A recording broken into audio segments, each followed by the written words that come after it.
Alright.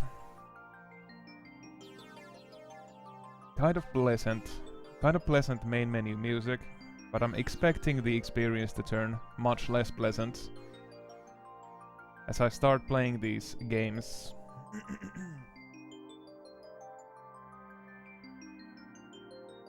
So let's see, the back of the box says Dynamite 100 is a collection of 100 minigames in different genres, arcade, puzzle, racing, and many others. The list is endless. Play these minigames together with your friends or family, as numerous are available in 2-player mode. Enjoy the most comprehensive minigames collection. Yeah, I think I saw at least 2 unsubstantiated claims in there. Then it just lists the names of the minigames. It's really impossible to tell at a glance if there are really 100 of them. Like, I wouldn't be surprised if they even got that wrong. And it actually has only, well, like, I don't know, 52 minigames. History repeats itself. So I found it at a flea market. This is actually a pretty obscure game. It's not even listed on GameFAQs. It's published by Phoenix Games, but it's developed by mere mortals, I think. But yeah, what can you expect from a minigame fest published by Phoenix Games? My previous experience with this was the game's Galaxy 2. It was, well, half functional. Well, at any rate, let's check out the manual. Getting started, games menu. Alright, there are 100 games. Below you will find a brief description of each game. So I think I will talk about these descriptions when I start playing a given game.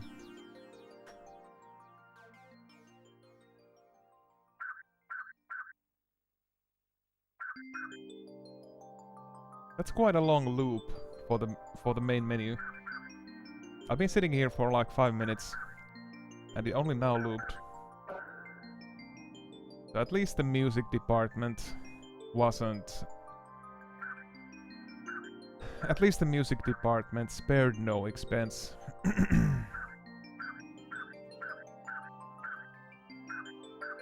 So is this like... Oh no. Yeah, this is quite the weird main menu. It's like a spiral. It's so you can basically navigate by either moving down and up, or you can choose the columns themselves. So yeah, that's 2 positive things I found in the game so far. But yeah, let's do the blue games first, I suppose. The first game is Pingas. The manual says the goal of the game is to hit the comet with the paddle. If the comet flies off the screen on your opponent's side, you get 1 point. The one who gets 10 points first wins. Alright, I have a sneaking suspicion this is a clone of something. But I guess we'll find out.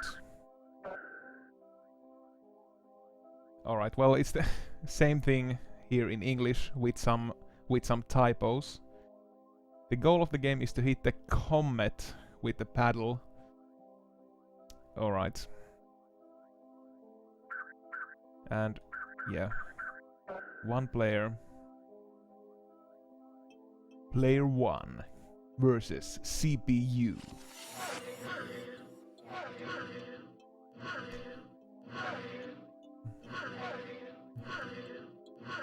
Yeah, not exactly a shining beacon of originality here.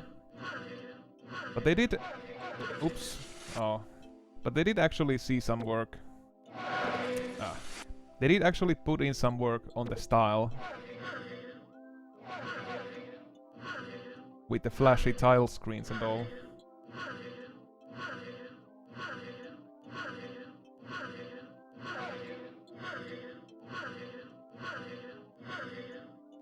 Whoa! Ah, so you can use the L stick for extremely fast movement and D-pad for slower movement. Being able to fine-tune your movement is also a subtlety I didn't actually expect from this game. Who knows, maybe this is actually a pretty decent minigame collection.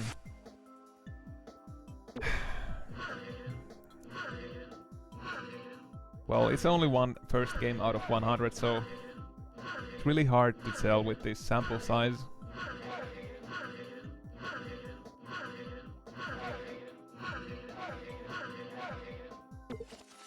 Also, am I actually gonna play this game to win? Well, some more good news. The pause menu in fact allows restarting or exiting before finishing the whole minigame.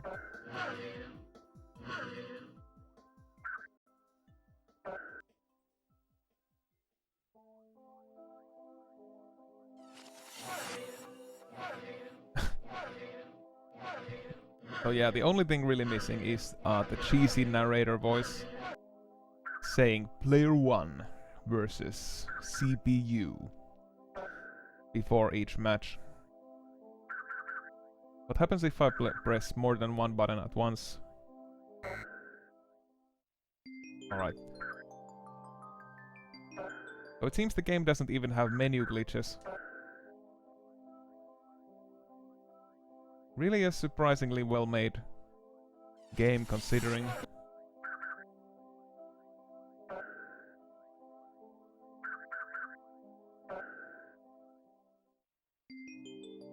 Hey McKillum. Pingas. Yeah, it's just Pong. It's a clone of Pong. Which sounds like a meme. How's it going? Well, I just woke up, decided to try out this really obscure minigame fest. This isn't even listed on GameFAQs. So, hopefully we will find out during the stream what makes the game deserve such infamy. That even GameFAQs refuses to have it on its listing. Yeah, this was published by Phoenix Games, but it was developed by Mere Mortals.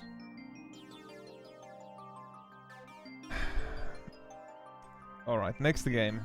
Falling bricks. When you fill a complete row with bricks and there are no gaps left, this row will disappear. When there is no room left for new bricks to appear, the game is lost. Your goal is to fill as many rows as possible. I have a sneaking suspicion this game too might be cloning something.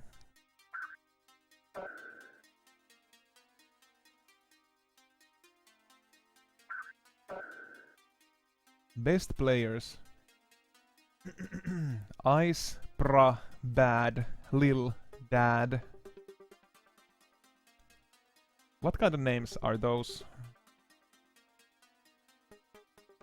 Alright. Falling bricks, here we go. Ready, go. Alright, so you can turn the blocks. You can speed up. What? These are not Tetrises. These are not Tetranomes.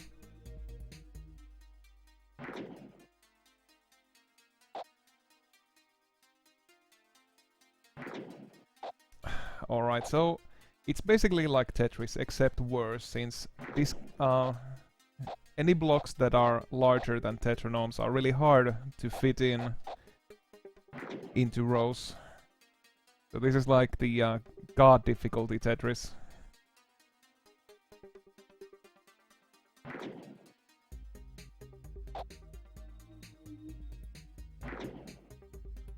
Yeah, Donut Tetris.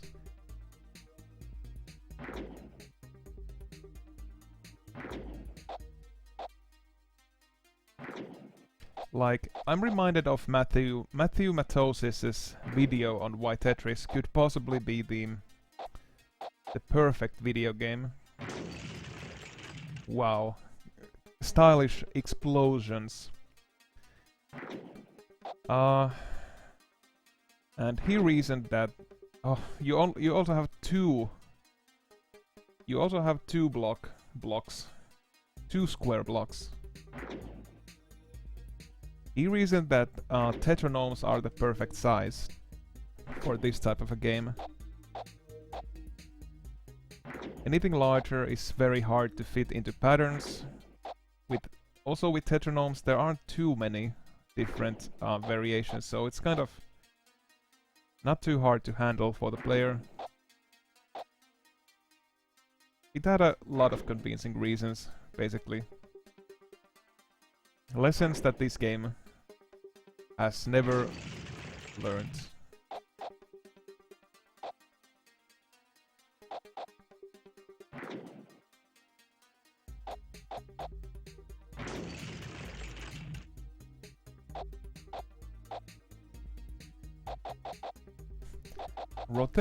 Rotating it pushes it away from the wall for some reason, even though its shape doesn't change.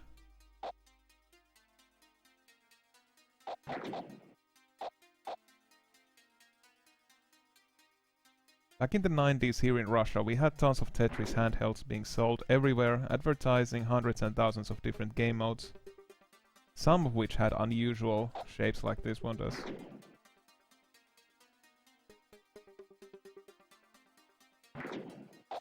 Yeah, it is a legitimate variation. But at the same time, it's kind of obvious why the basic Tetris is still the most popular one. Ultra Combo.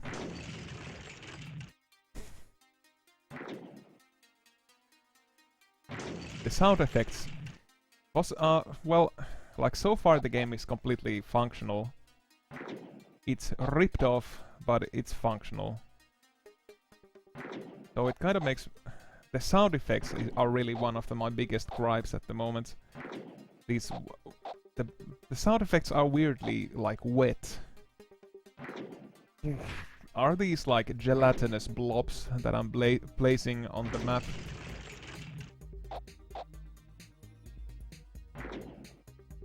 And why are we flying in outer space? Is it only because this was the 2000s and space is cool?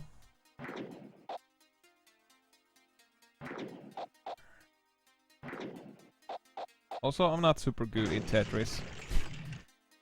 Especially with weird block shapes. Wetris, yeah. Isn't that a game?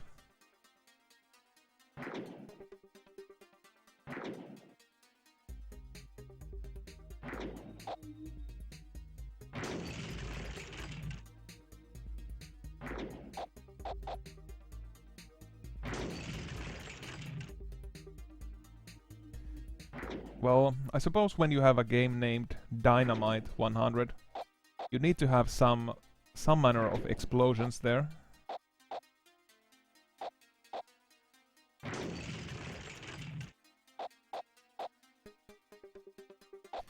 I wonder if I could turn this block right at the last moment and shove it in there. Oh no, I can't. Damn it.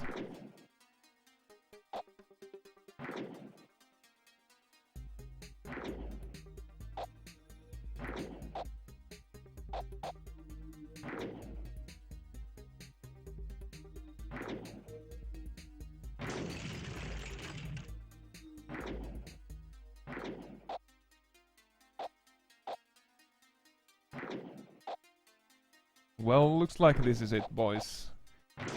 The accursed falling bricks have claimed another life.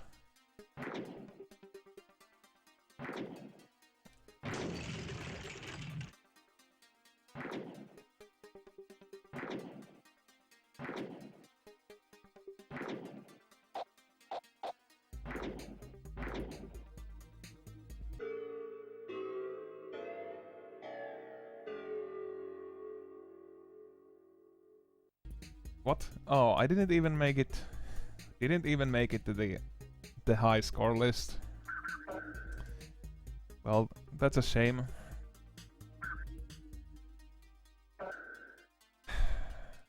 Alright. Maybe I'll get back to this later, if I really want to make a high score in this game. But for now, there are still 98 games to explore on this fabulous collection. Next game, Dobetrix. When you fill a complete row with bricks and there are no gaps left, this row will disappear. When there is no room left for new bricks to appear, the game is lost. Wait a minute, this is the same instructions as the previous one, so is this another Tetris clone?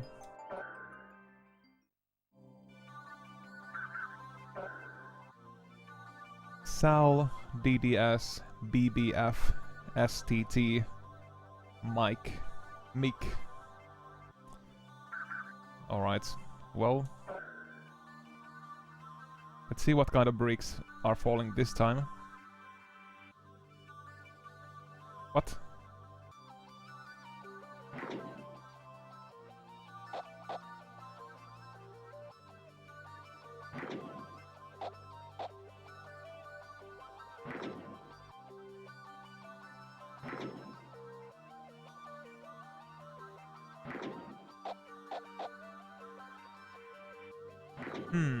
So basically it's like dual screen Tetris, where your success on either side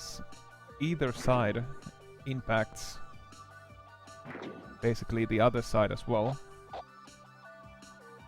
And you have to think vertically instead of horizontally.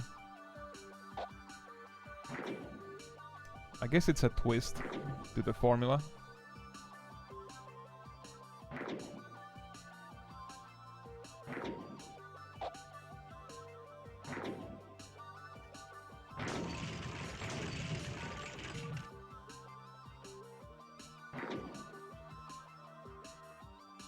I'm tempted to call it clever, but I suspect this is also a ripped-off idea from somewhere else. I suppose Dynamite 100 did not create this idea, per se.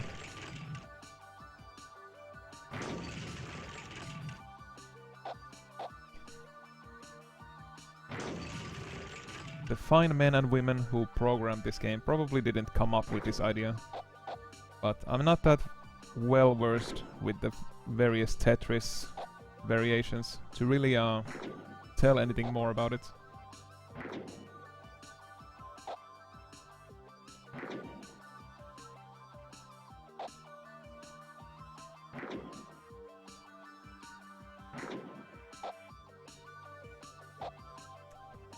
This doesn't really go anywhere.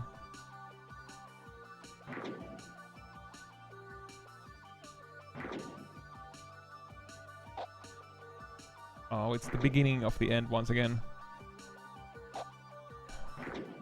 Making dumb moves.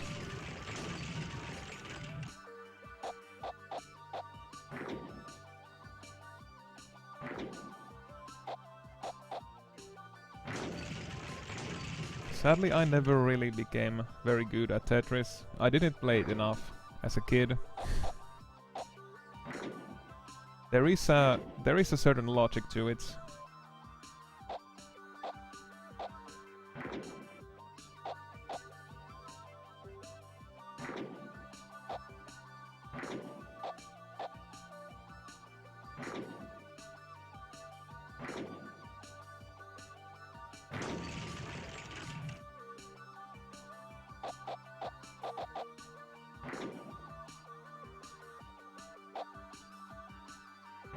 I played loads of Tetris and I'm still kinda shit at it.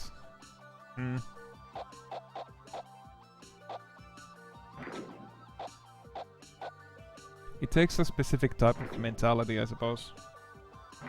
And pattern recognition skill.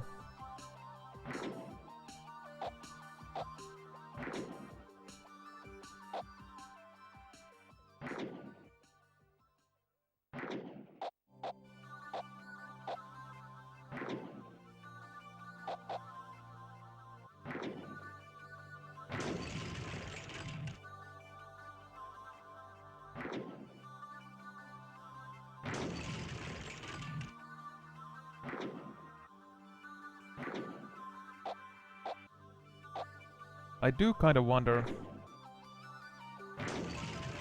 like, the absolute smashing success of Tetris. Like, it seems very universally appealing. But yeah, personally I didn't have too much patience with it.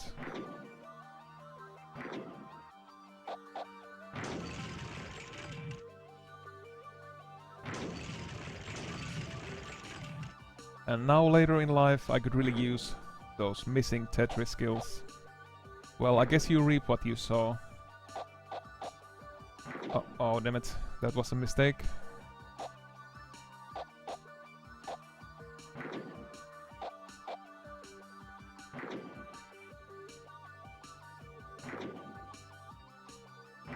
Oh, damn it. Another, well, just some more mistakes to add to the pile. Actually, the two different sides don't impact each other as much as I thought they would. It's like, well, it's mostly just a gimmick. It doesn't seem like either side really pushes that much to either left or right, depending on if you're doing badly on one side. So it seems like an ineffective gimmick.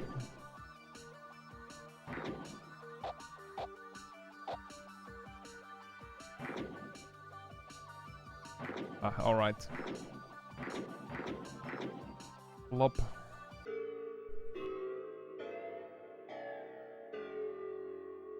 Still no high score. This game has high expectations of the player. At a point where Soldier of Fortune appeared in this here household, I was like, yeah, Tetris isn't quite cutting it. Yeah, fair enough. Alright. Brick Builder. Actually, the manual says it's Bricks Builder. So there's an inconsistency there. Your task is to fill the gaps in the rows, appearing on top of the screen. When all the gaps are filled, the row disappears. Are all of these blue games Tetris clones? In some capacity?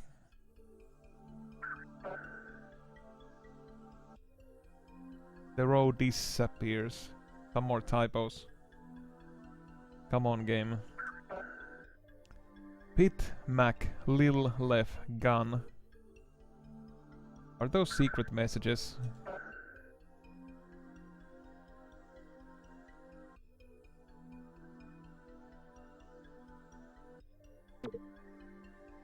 What?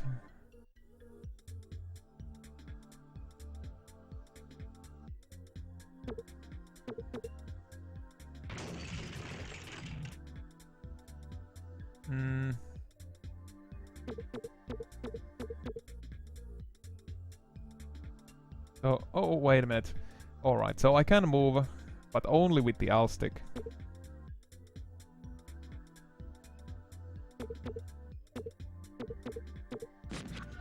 Alright, so I have to precisely shoot at the gaps. Or else bad things will happen.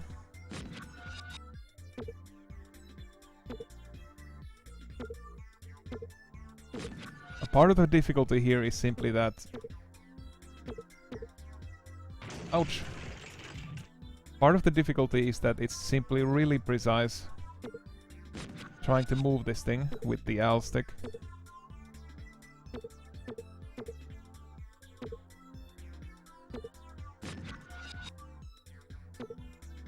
So, this wouldn't be a difficult minigame at all, if it weren't for the fact that it controls really badly. You could call it fake difficulty.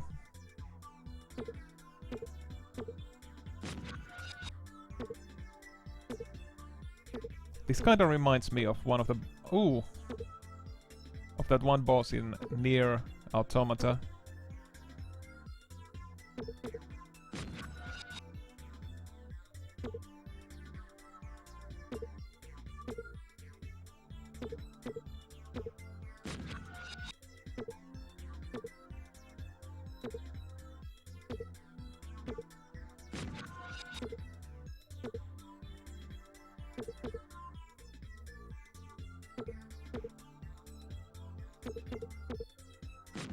Also, one thing I'm mildly impressed by is that all of the minigames so far have had unique music. So the music department hasn't been lazing out.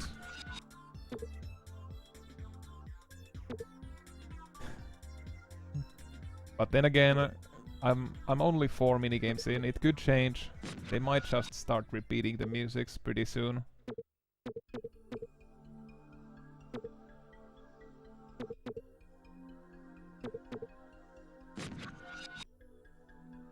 And there's no telling if it's just some stock music that no one spent really much effort doing.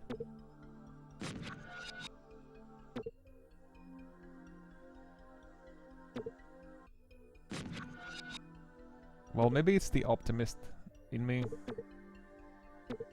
Wishing the best even for a game like this.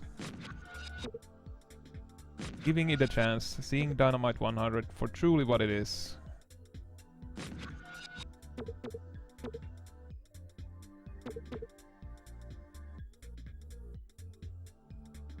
What?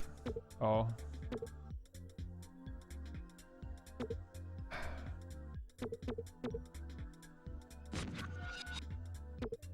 Oh, can you win this minigame by just getting rid of all the blocks?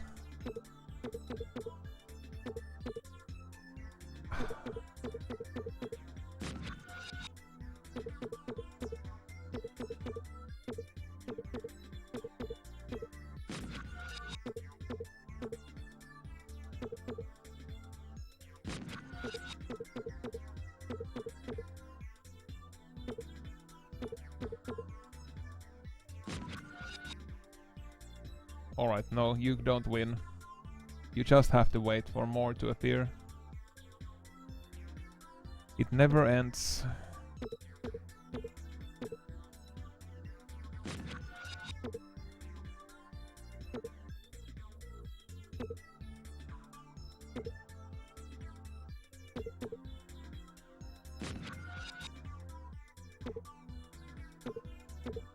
So yeah, not a too difficult minigame, especially once you get the hang of the controls.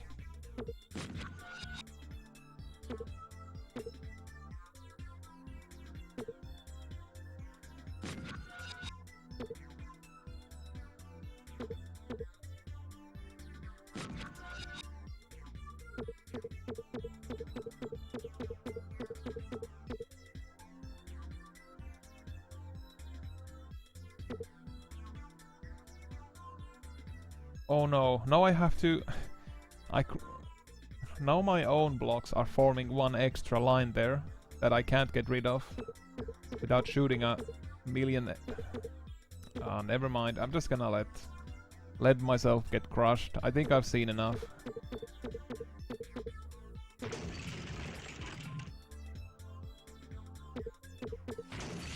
I have lived a long life.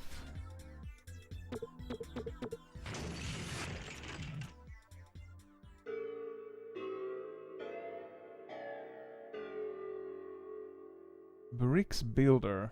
Alright.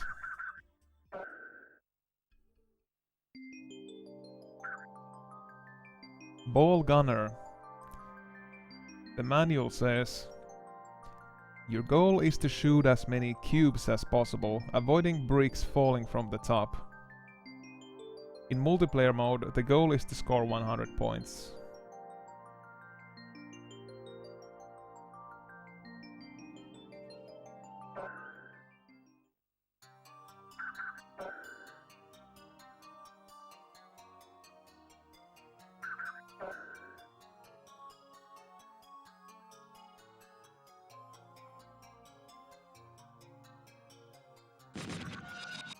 Alright, basically the same game with a little twist.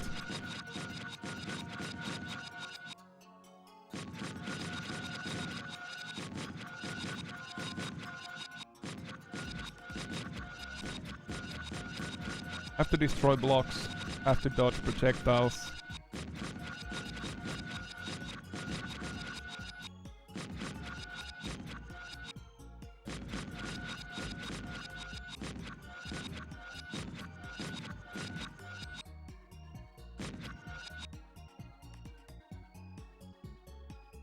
yeah, a few of these games have multiplayer support. And it's an auto-scroller. To get really good scores, you have to be willing to wait for minutes and minutes.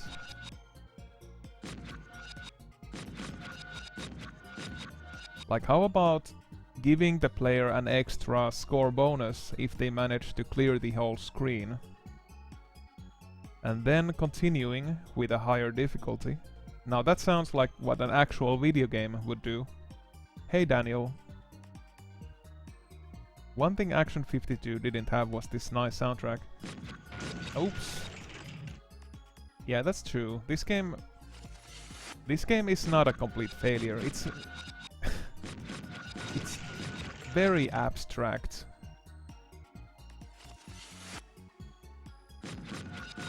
Like, all the minigames are just you are floating in outer space, doing something with geometric shapes. Yeah, the basic ideas are basically stolen from other better games.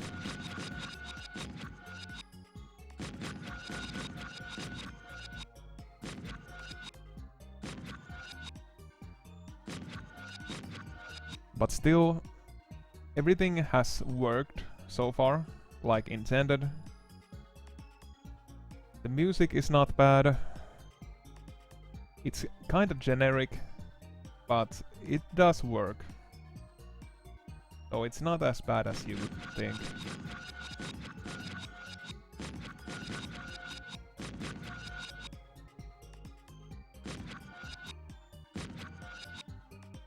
Alright, I'm not even gonna wait myself to get crushed this time. I've seen enough. That was Ball Gunner. Chain Boom. The manual says 4 or more bricks of the same color placed next to each other explode. Chain explosions give more points. If there is no room for new figures, the game is over.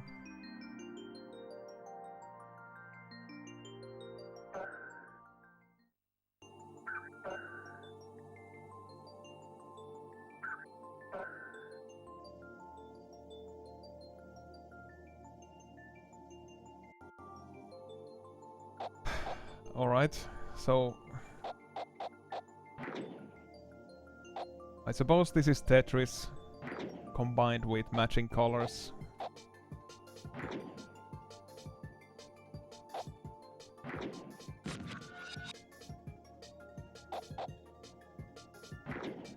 Like I said, very abstract.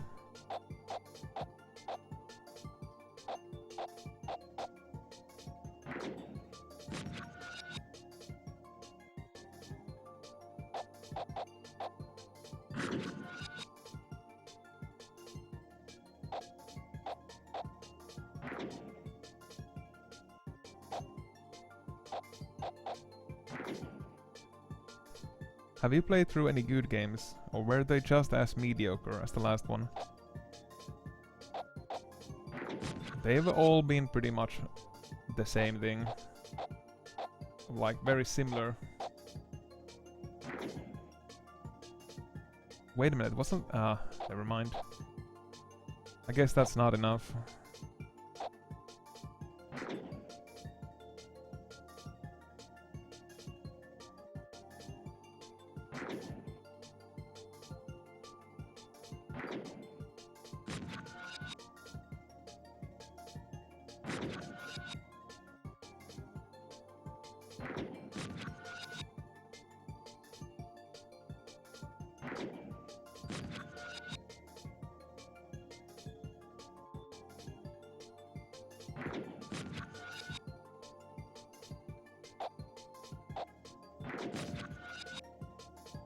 Like, very abstract.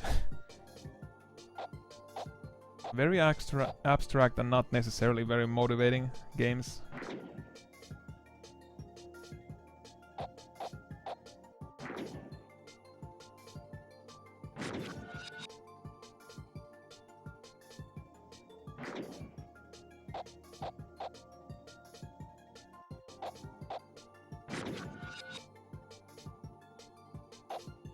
But they are games.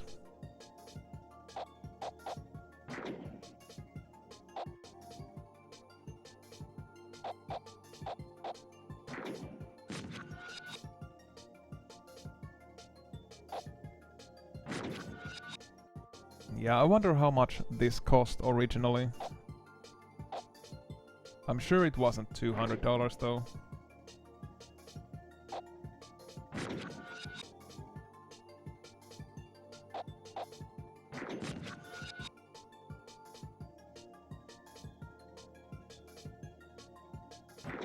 I'm sure you could have a modicum of fun playing this on multiplayer.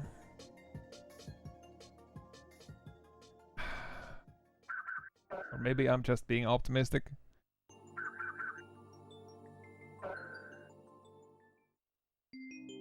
I do enjoy some more context in my video games. Like, why are the blocks blowing up when you put them together like that? Like, is it an existential threat? Am I trying to save some space colony from an invasion of colored blocks?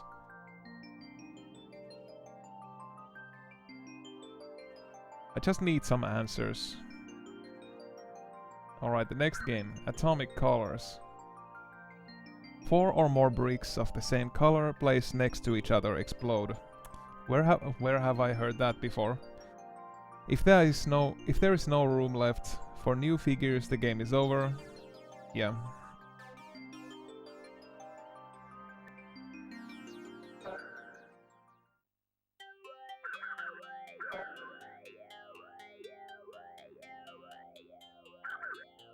And yet another new music.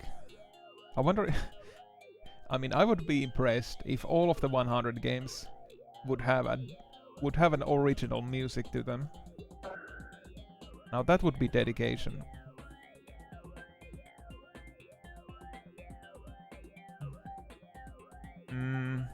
What's going on here?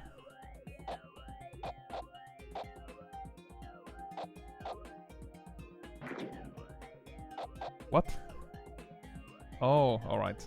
So once again, I can only steer with the R stick.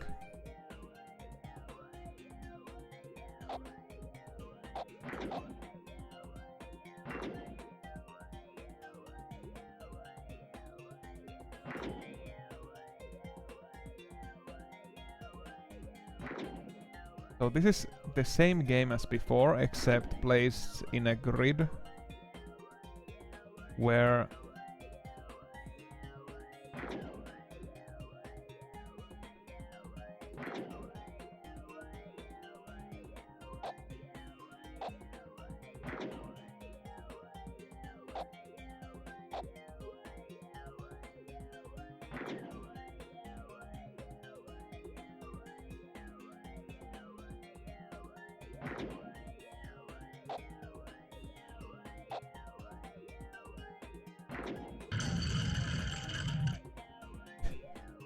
what a green sound effect. And I got 1 score out of it.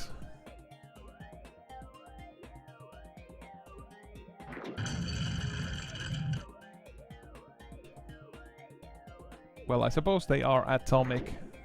This time the blocks are atomic, so they're actually dangerous to handle.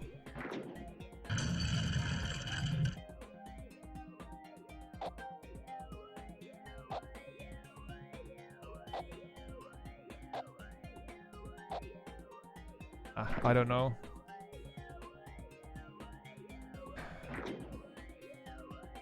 Alright, some new grids activate.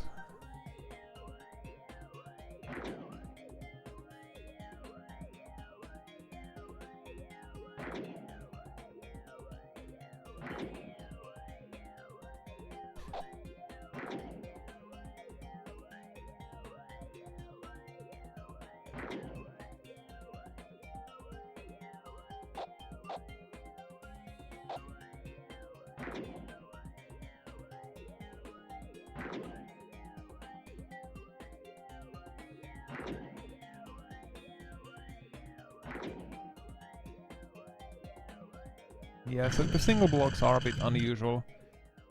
It's just a pity there isn't like any interaction between the screens. On multiplayer, yeah, it would be a bit different.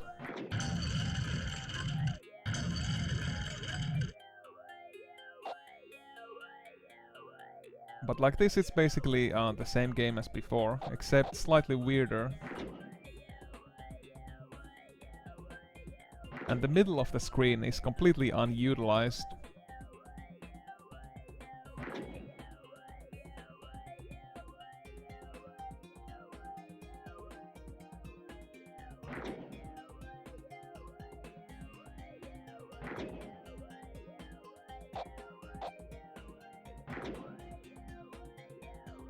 Like imagine if enough score at the bottom of each grid blows up, everything falls in the middle.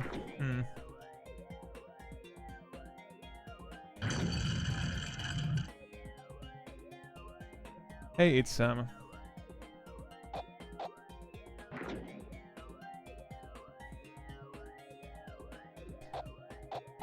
Well, one other thing I should add is, since the level is sort of diagonal, it feels really inconsistent moving things with the L stick. It's like it only responds to diagonal movement instead of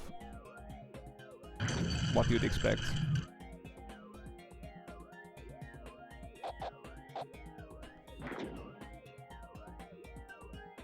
It only reacts to very specific type of diagonal movement, and pretty half-heartedly at it.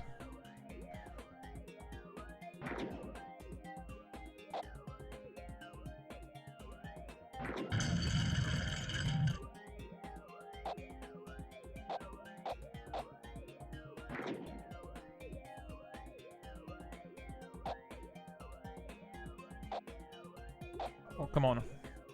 Often you get in these situations where there are no good options. But then again, if you are playing Dynamite 100, I think you are out of good options on a meta level as well.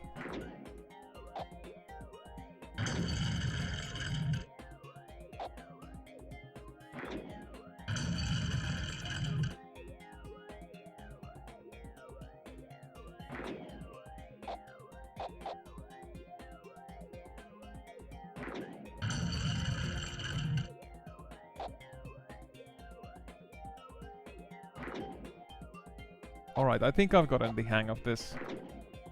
However, yeah,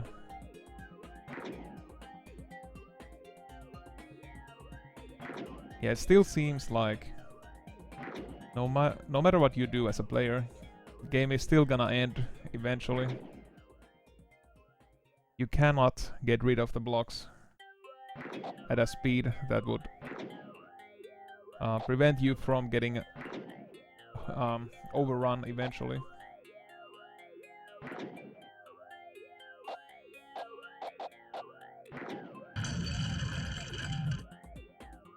I wish this song didn't have the noise constantly playing.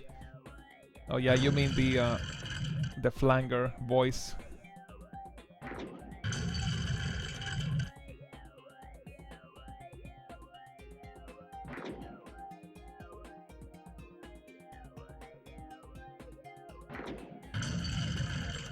But I mean, these are atomic blocks. They work in mysterious ways. They might be trying to communicate or warn the player.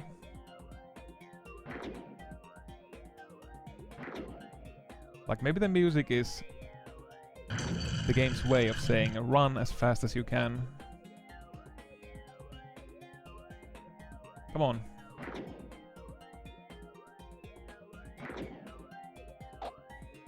Unfortunately, I heeded this warning a little bit too late, since I've already almost finished the minigame.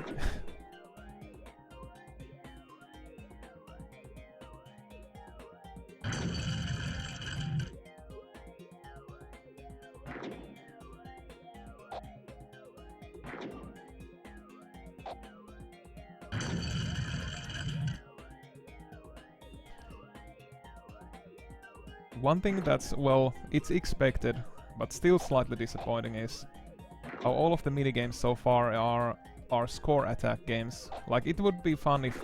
damn it. Would have been fun if there was something like Cheetah Man in here. Well... I suppose we still haven't seen too many minigames. Maybe the developers did have their own cheetah men in store here somewhere. Like Dynamite men.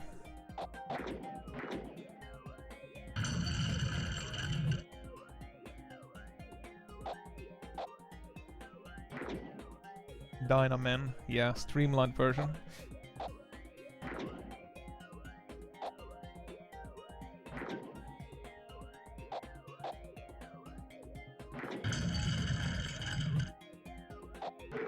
Alright, well, the game decided it was over. I wonder if these are developer scores or something. Like, who would play this game enough to get 1500 score?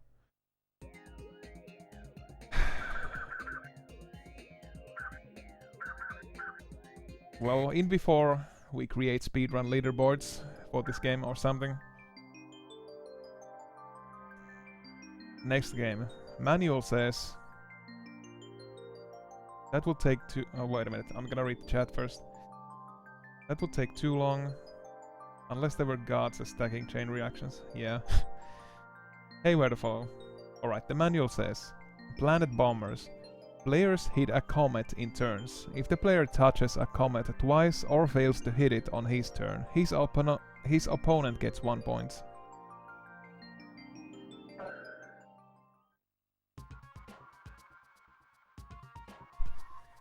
Yeah, I mean, Todd Rogers, he is known for arcadey games. He would be really good at this sort of thing.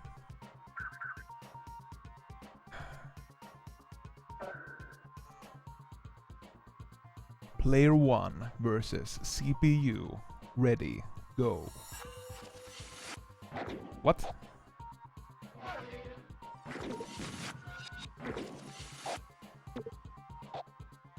Ah, so it's like a variation of Pong, where you bounce the ball around a central axis.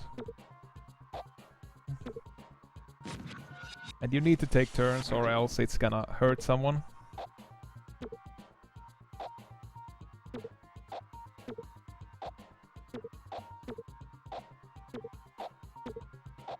Also, the movement of my paddle barely impacts the ball. Ah, damn it. He's a cheat though. Yeah, I know. So, the physics seem really weird. It's really like, in a normal game like this, like Arkanoid, the paddle movement would heavily impact where the ball is going.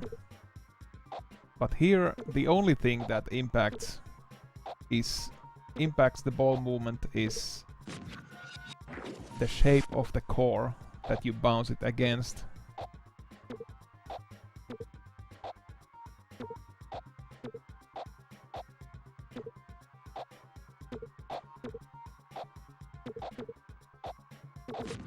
Ouch. Oh, what? Oh, you can also bounce it like this. Well, I got 1 point by accident. Alright. Also, planet bombers, like, is that supposed to be a planet? If it is, I'm not actually bombing it, it's just deflecting everything. It's a really well-guarded planet, if that's the case. So, and I'm actually bombing the CPU paddle.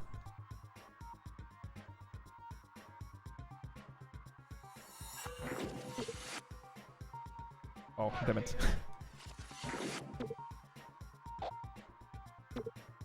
I don't know, what sort of cosmic entities would bomb a crystal planet with an energy orb for fun?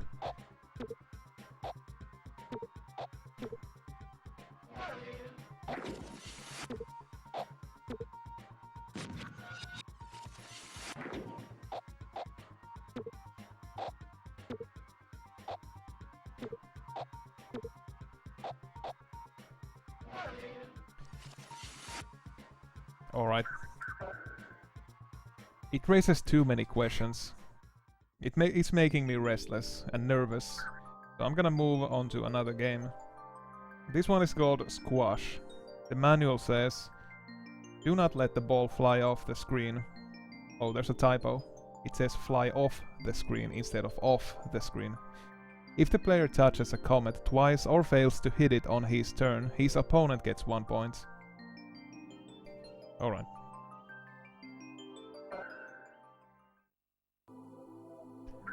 Duel versus CPU.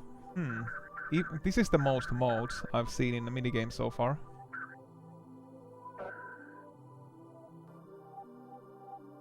Oh, the same typo is here as well. Do not let the ball fly off the screen. Alright.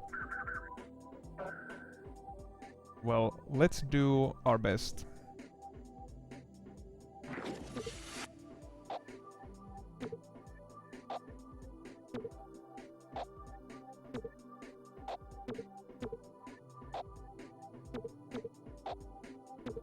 So it's basically like an Arkanoid game except with nothing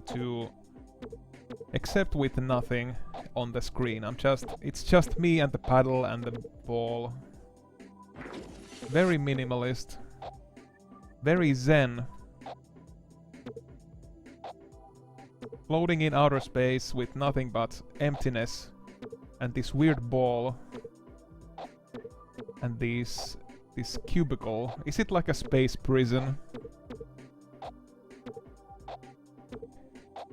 Is this a prison, or is being in a prison just a state of mind that I'm supposed to break free by contemplating about it?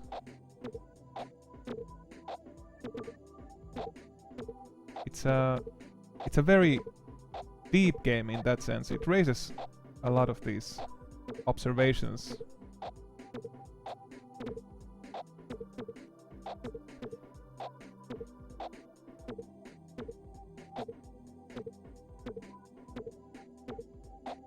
Well, at least they programmed the ball to never get stuck in an infinite loop. There's like some small noise to the movement that prevents it from getting permanently stuck on a specific axis.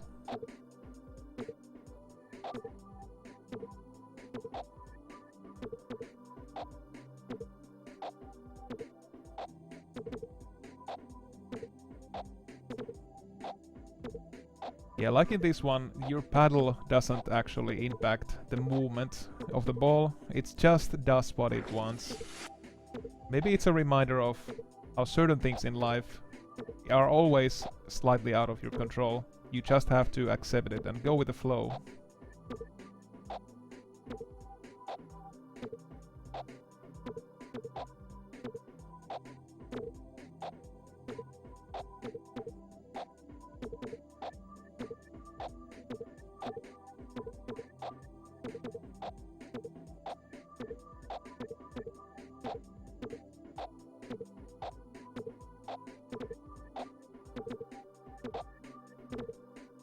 I wonder why 2 of the walls are green and 1 is purple. Is that a color code for something?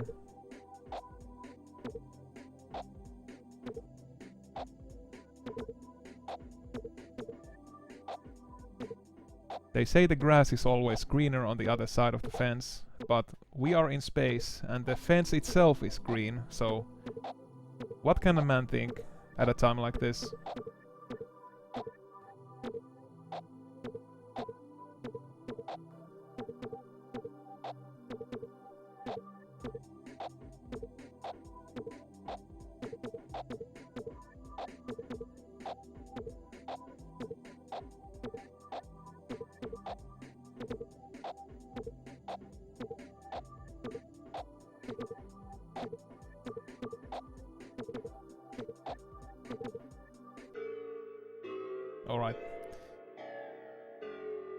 Alright, let's read the chat. Who knew such a deep... Oh wait, hey, I made a high score.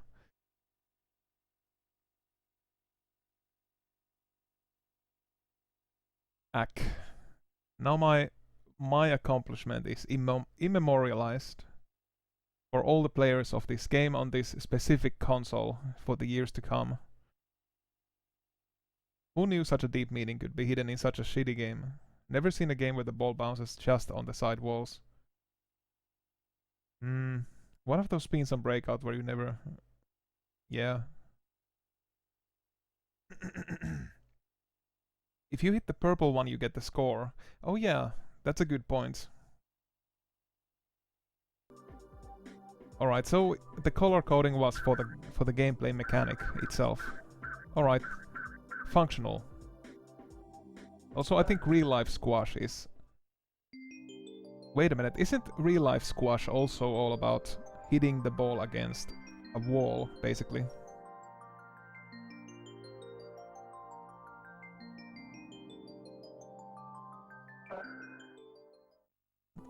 Alright, I'm gonna... Thanks for reminding, I'm gonna check this out as well. We're not out of the squash prison yet.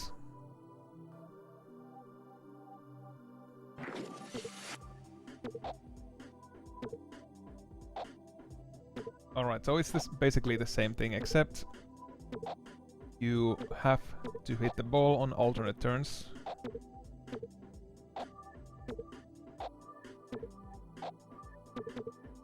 Oh.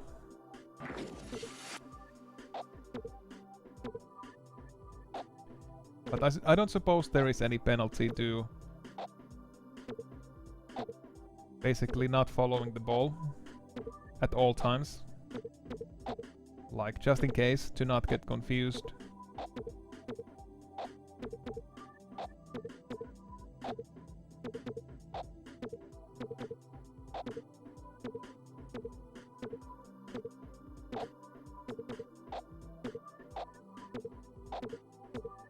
Like, this might take a while. The CPU could be really good at this.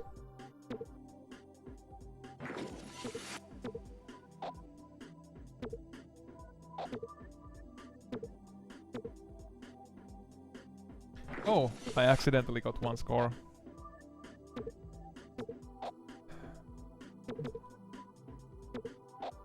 Yeah, in theory the CPU could be the perfect player, but in practice the developers did leave some dumb behavior in the battle.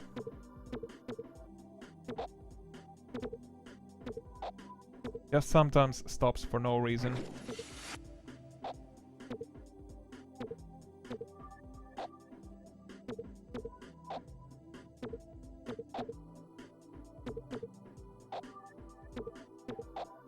I wonder how much do you have to get the score?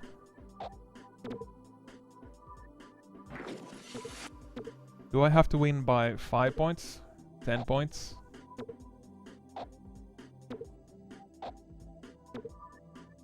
Or is this an epic 24-hour marathon to 100 points? I'm not sure the game ever specified it.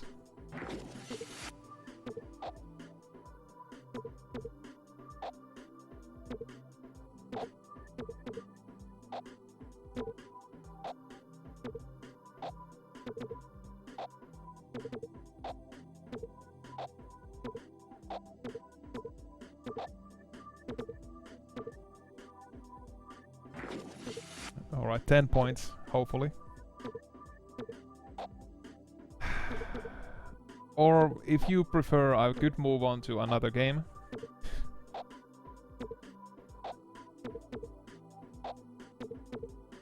On a scale of 1 to 10, how exciting is this to watch?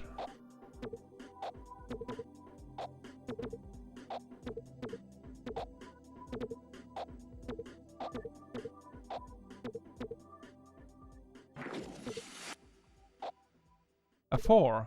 Well, it's only slightly subpar, or as a viewing experience.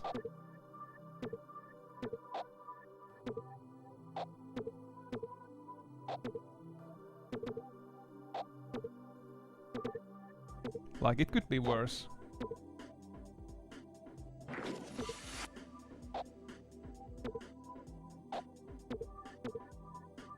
.001 out of 10. Rounded down, it's 0 out of 10. That's pretty bad. Oh no.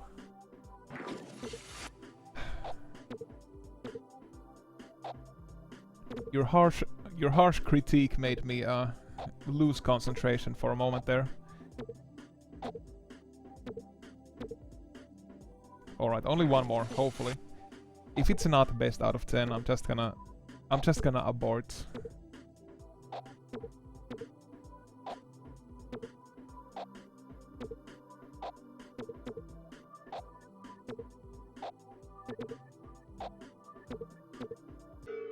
Yes.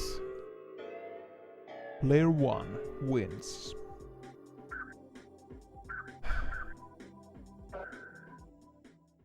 What a deep sense of accomplishment. Alright, it seems we have a socially conscious game coming up. Ice melting. Your task is to catch all the balls. If a ball flies off the screen, the game is over. Alright, I'm not sure how the name has what the name has anything to do with the balls.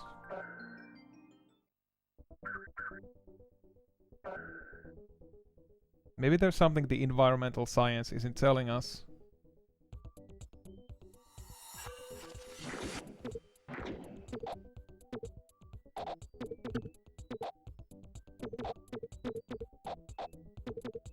So this is starting to resemble Arkanoid a little bit more.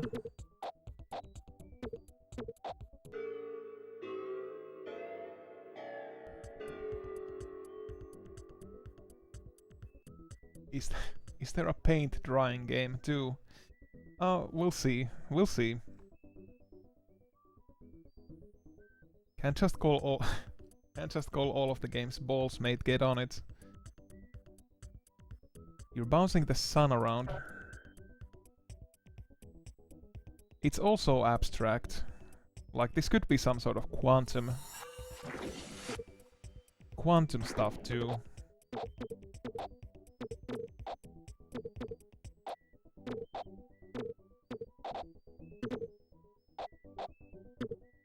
Maybe this is what quantum mechanics looks like. Like, deep in...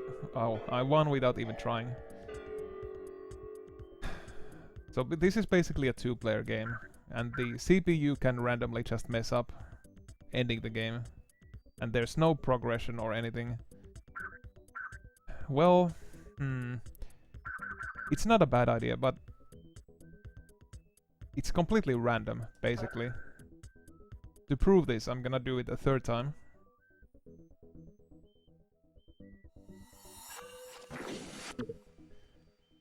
This is what happens inside atoms.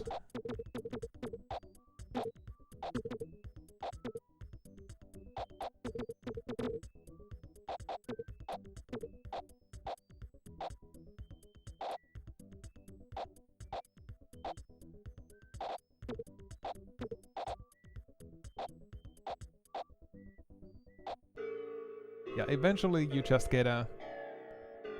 You just get a situation where one of the two parties cannot win, since the two balls are just flying too chaotically.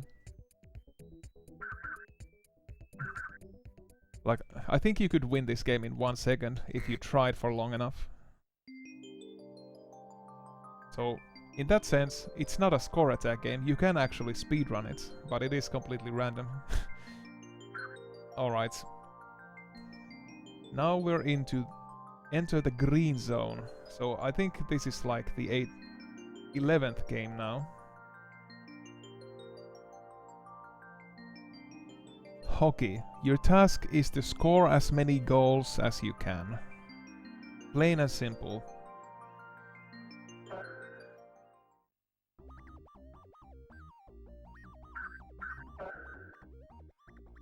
Alright, get your ice skates on.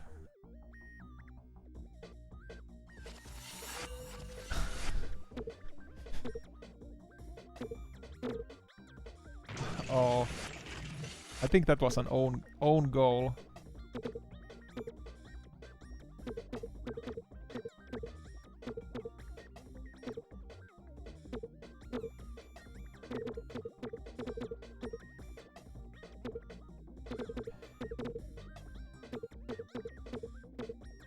Like, otherwise good, but it's almost... Alright, now he did his own goal.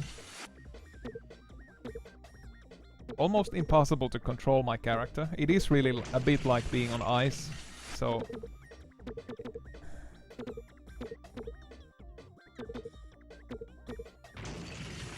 Just this sort of fun, bouncy, physics-based thing. I'm sure this might actually be decent fun in 2 players, since it's just wacky chaos all around.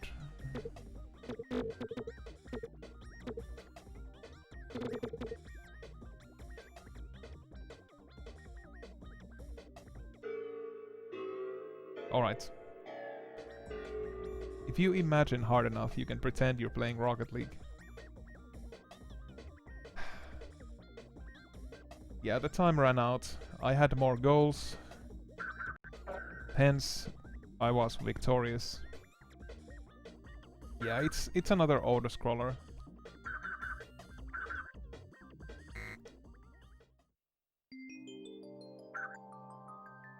Security.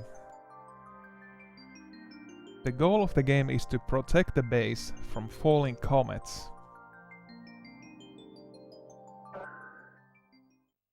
So actually, finally a small bit of context on what you're doing and why.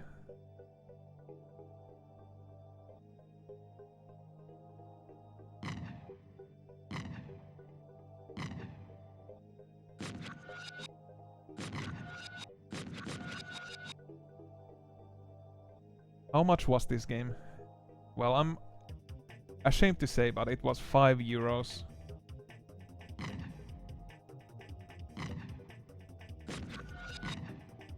But I mean, if you round it down, like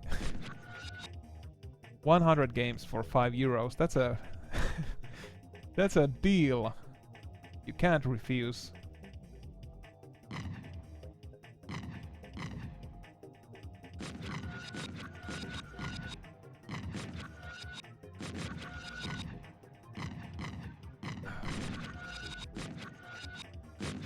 So I'm supposed to protect a base from comets. Actually, anyone notice a typo there on the top left? Top right, I mean. Comet left. That's actually the same typo as before. Maybe they are not comets, they are comets. The specific name has a meaning in the mythos of this game.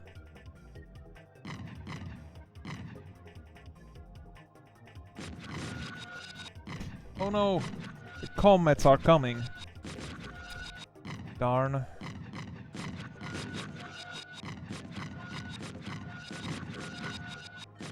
No!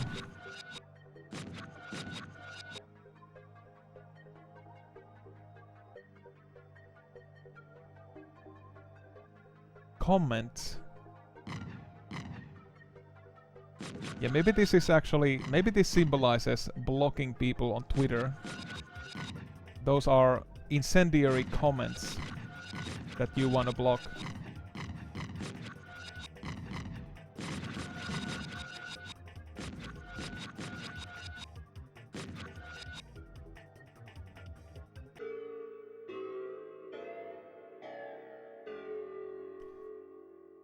Oh, I made a high score.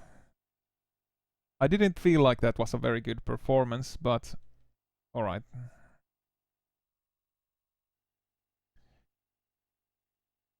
So it was basically was it Missile Command that this is a clone of?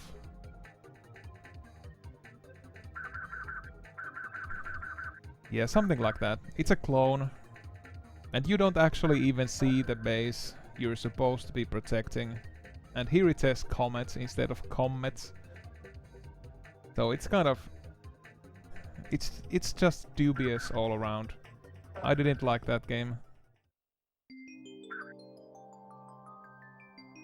UFO's survival. You control a spaceship. Enemies are trying to destroy your ship by firing missiles. Missiles explode when they stop. Your goal is to avoid explosions for as long as you can. So this game seems like it's gonna have a downer ending.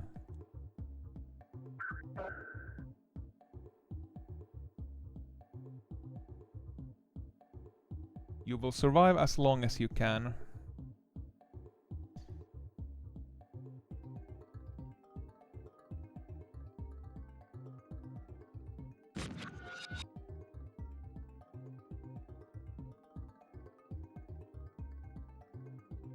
But you're only delaying the inevitable. Yeah, the missile itself does not hurt you, only the explosion does. But there's no way to tell when it's gonna explode. Also, I recognize this music. Games Galaxy 2 also used the same music. So it is some weird stock music.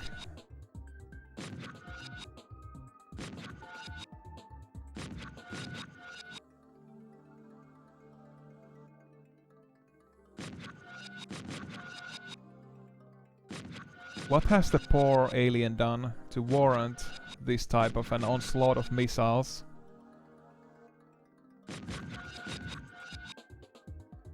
This is like if you know the John Wick 2 poster, where everyone is pointing guns at him from all directions. It's off camera, but everyone is pointing the poor alien with missile launchers in the same vein. So I'm basically the John Wick of UFOs.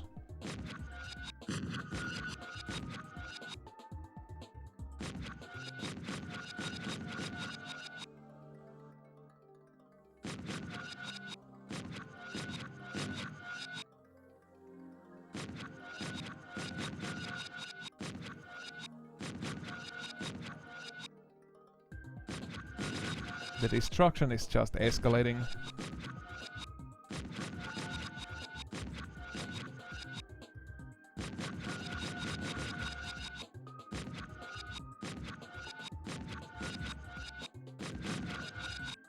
Look, I come in peace, I think. In any case, such a use of force seems completely unwarranted.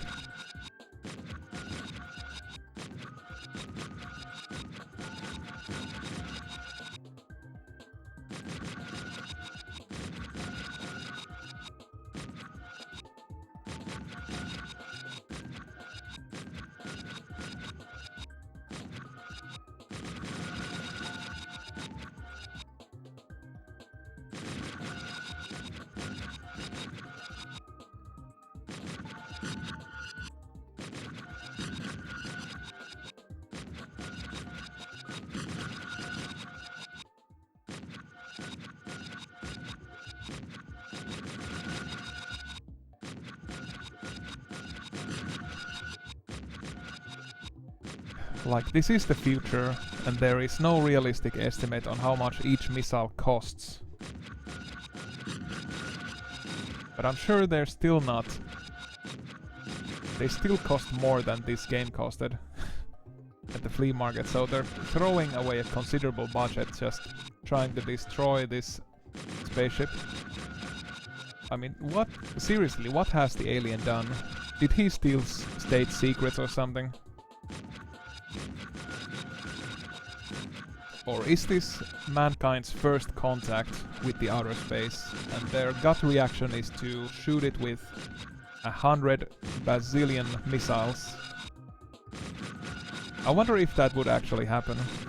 If people someday find, like, life from outer space, is their first reaction to just kill it as hard as they can?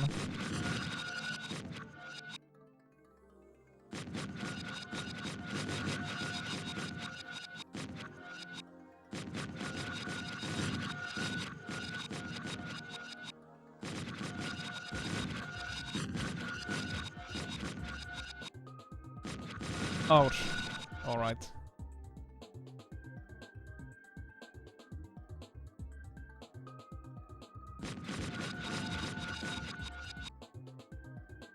Poor alien just wanted more colors for his JPEG.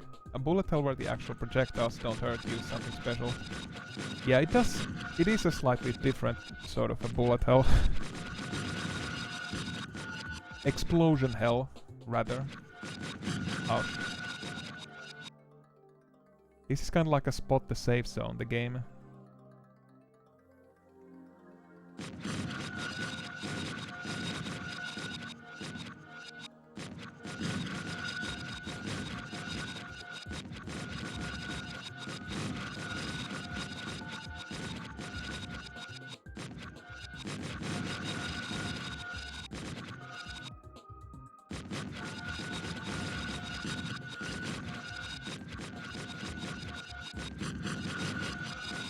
Yeah, it's getting kinda tricky to survive at this point. At least the missiles come in waves, so you can sort of coordinate where to go. Slightly better.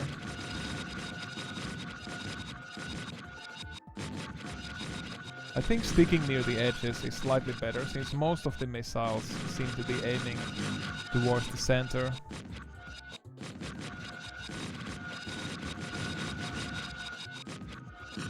Ouch. Well, I guess that proved my theory wrong. Randomly the missiles can explode so fast that there's really no avoiding them if you're right next to the edge of the screen.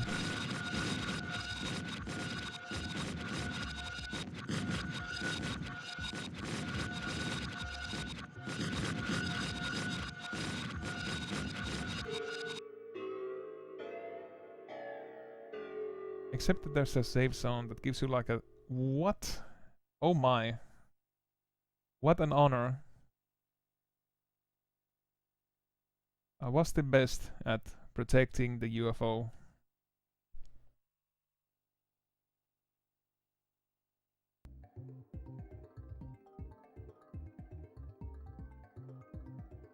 This is not even close to the world nuclear supply.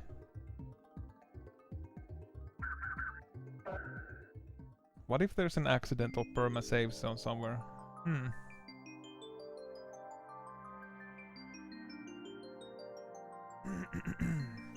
Alright.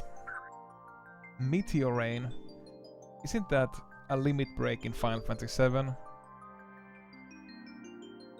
The manual says, you control a cannon that shoots in turns forward and backward. Your goal is to destroy as many comets as you can.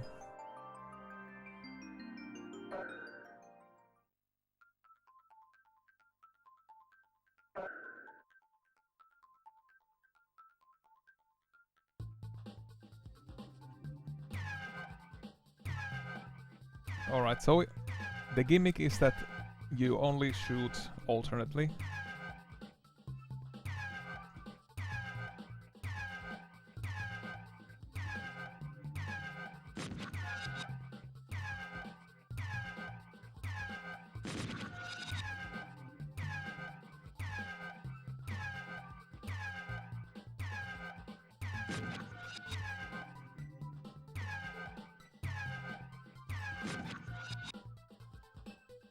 Comets making a comeback. Yeah, it sounds like a futuristic blowpipe.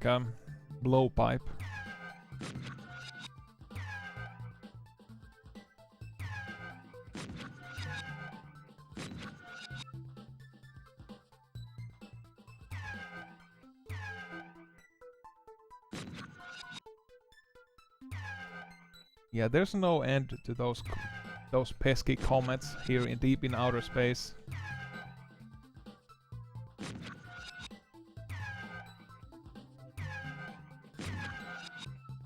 The comets have a pretty large range overall. Like, you can destroy them even if you hit the fiery outer area. Which makes my job a little bit easier. Also, why are all the comets hurling directly at my cannon? Like, it makes me think there is some force out there intentionally hurling the comets at the cannon. Or is this like a really cursed cannon? A cursed cannon base that just gets all the comets?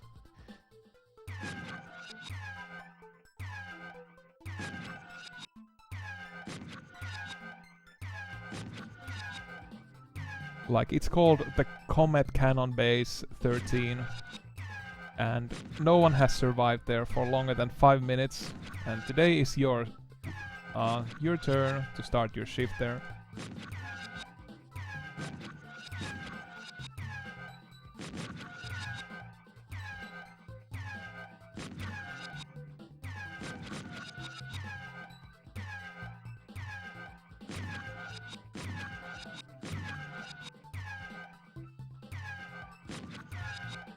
It's like the space station equivalent of one of those cursed summer camps from 80s horror movies.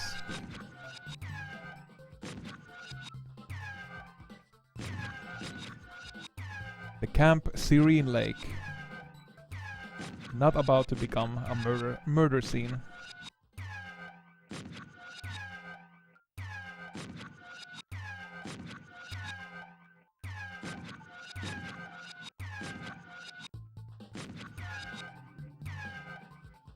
Also, one has to sort of question the efficiency of future technology. Oh, I'm so screwed now.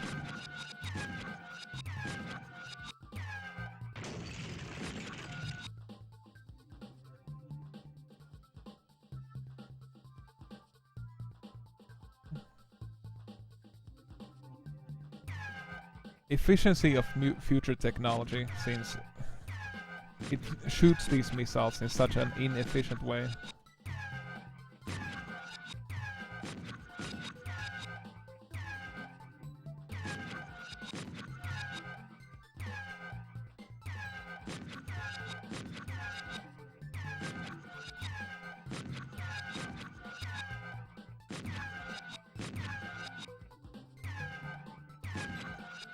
Ouch.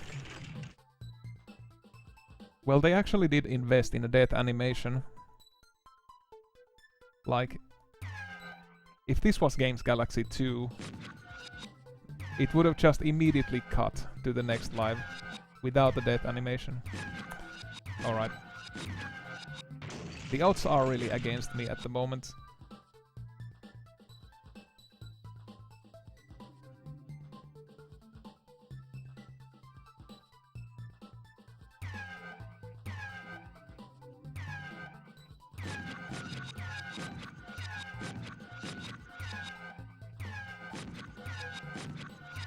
How are you gonna survive this? Maybe... yeah, I think... alright, I think I got it. Sephiroth is inside the cannon, and Cloud is doing meteor rain off-screen, shooting his comets at Sephiroth. So that's the reason why the game is called Meteor Rain.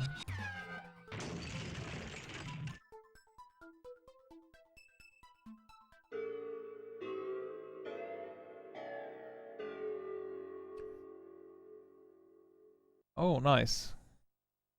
Alright, just to honor his memory, I'm gonna put the Sep. Poor Sephiroth. Cloud beat him in the end.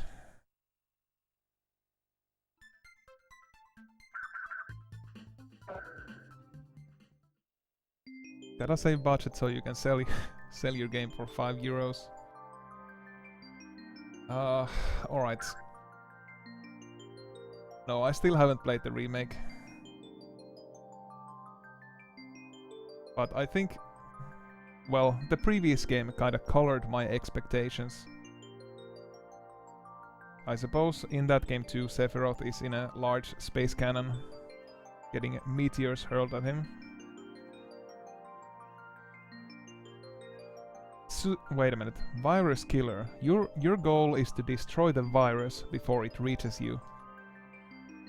Another topical game.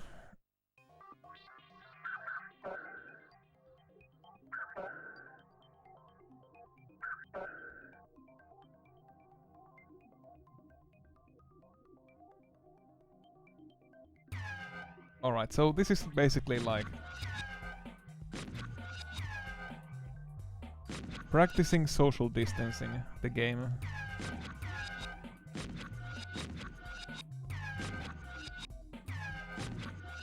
What?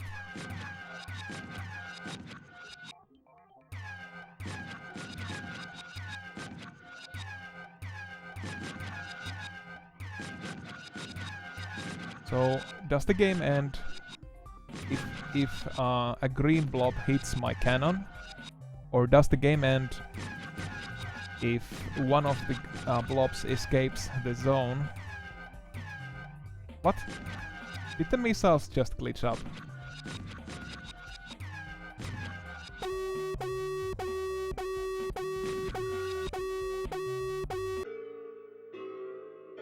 What the hell is that noise?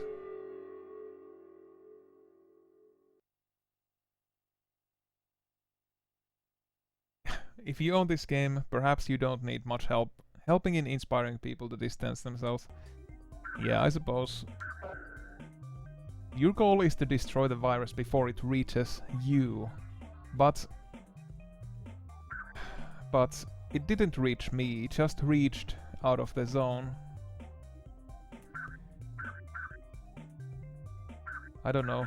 It feels really wonky controlling the cannon. It gets stuck to the corners. And I never want to hear that sound again, so I'm just gonna move on. I wasn't much of a virus killer.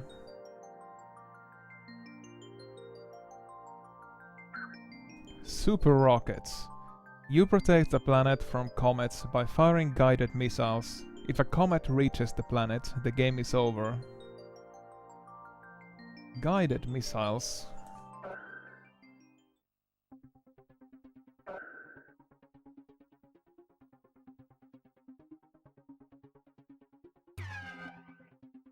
Alright, so you fire with axe and then you move the missile itself with the R stick. Oh no. Well, there it went.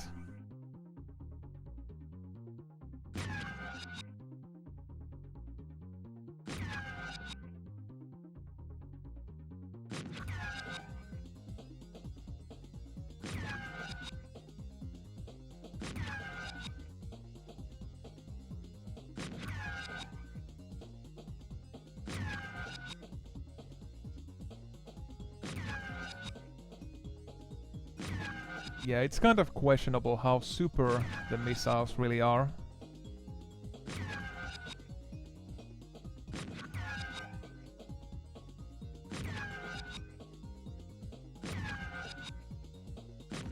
I mean, if 100 comets capable of destroying all life as we know it were hurling towards the space base, would you rather have a cannon that shoots one missile at a time that you can steer a bit, or a cannon that can shoot 10 missiles which you can't steer?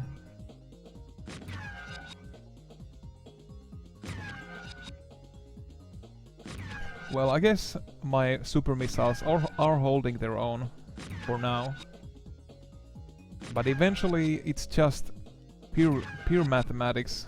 Eventually there comes a point where my killing efficiency of these meteors will not be enough.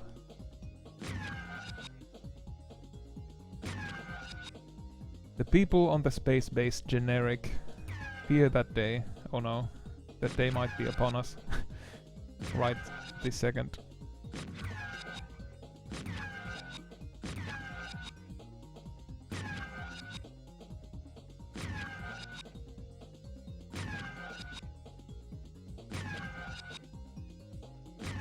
Oh, what? Graphics glitch.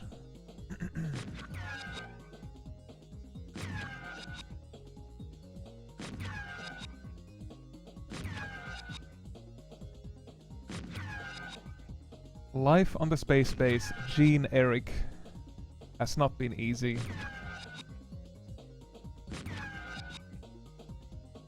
But the R&D has progressed smoothly at least.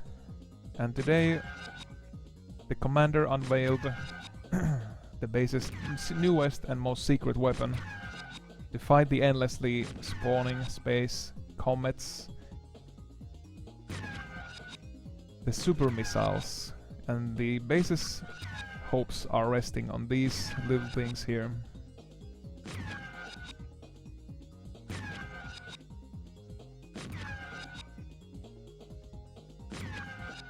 Oh no.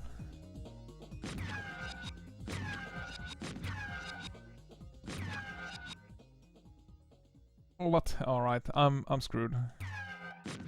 I'm sorry, people at Gene Eric, I have failed you.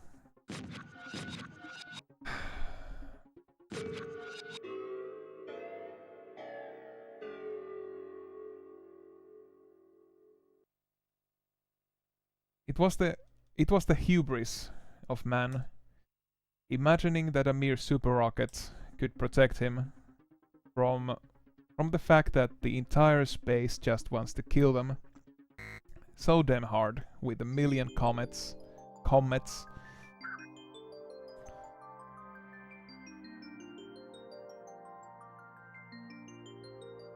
Super rockets was not enough to change fate. I guess like Tetris, it can be better for the game to be closer to the finish, so you can shoot faster. Yeah, since you can only fire one missile at a time. Alright, cannons. The task of this game is to destroy your opponent's cannon by choosing the right angle and power for each shot.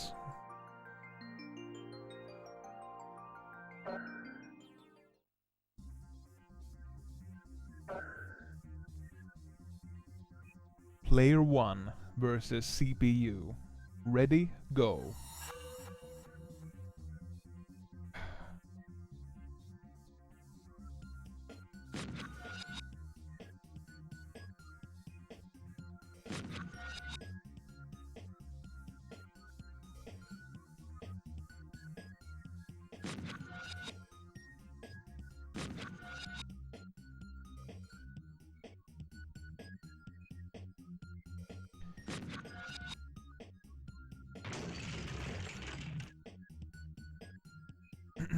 Yeah, this is a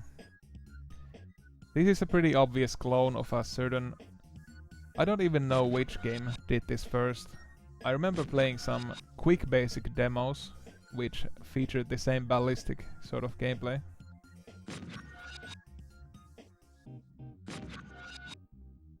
Also, the controls are really finicky, since you have to move both the power and the angle with the L stick.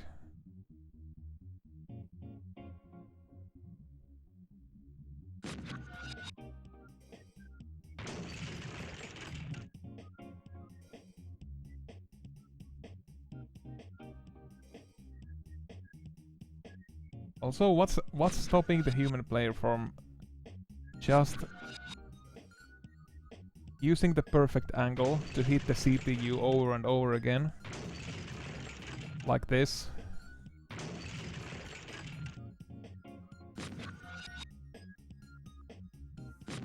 Oh yeah, there is the wind also. Of course.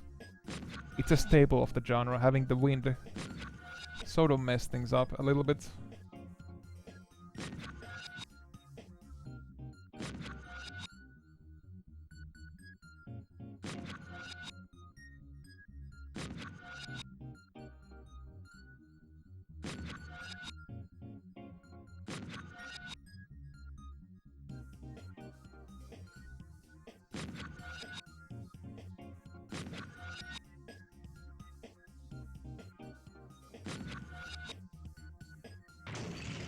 Yeah, it's not a very original game idea. And yeah, there are no easy solutions. The wind does what it wants.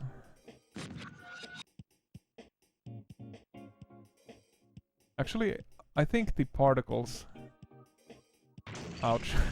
I hit myself. What if you hit the wall? It's indestructible.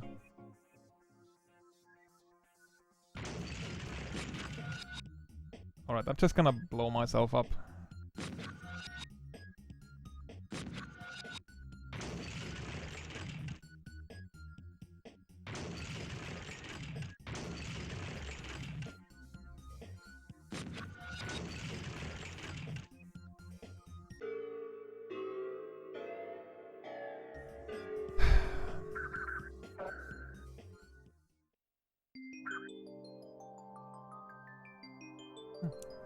Fireball.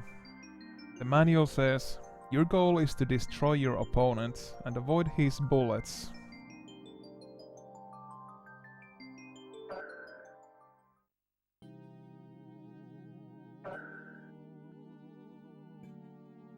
Layer 1 versus CPU. Such a desperate attempt to make this the least bit interesting. With the over-the-top intro dialogue.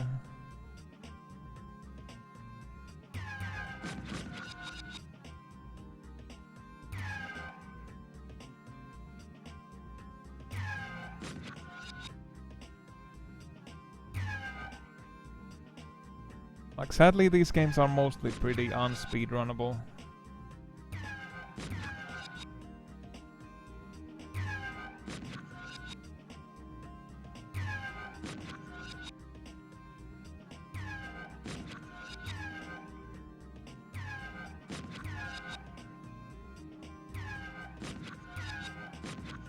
Can you shoot between those?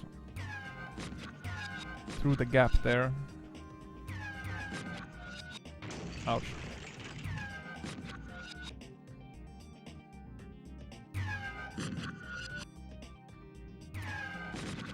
What's the point of the gap if you can't shoot between it?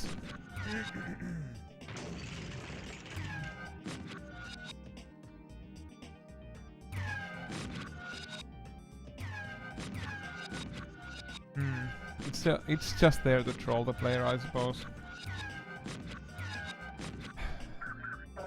Feels like the whole game is basically trolling the player.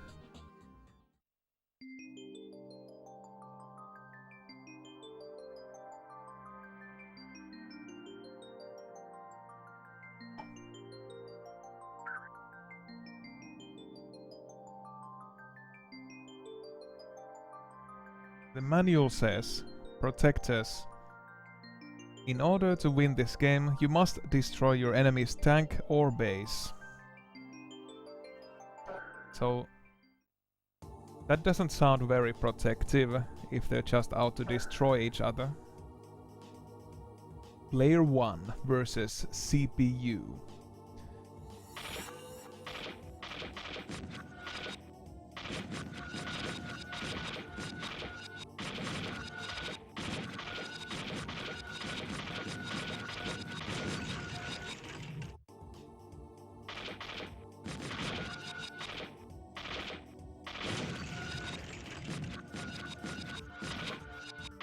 Alright, so you start at random locations.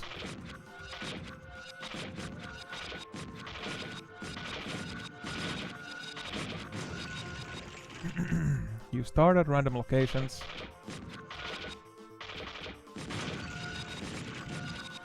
And you have to destroy the enemy tank or the base. Neither get... Both of us got blown up, so neither got a point. That's nice. Yeah, I suppose since there are two targets, there is a mild tactical element to this. Probably not that much if you just play... If you just play against another person. But the CPU can get distracted by the base pretty well. So yeah, not very... Protectors is a bit of a misnomer, since you're just destroying instead of protecting. But then again...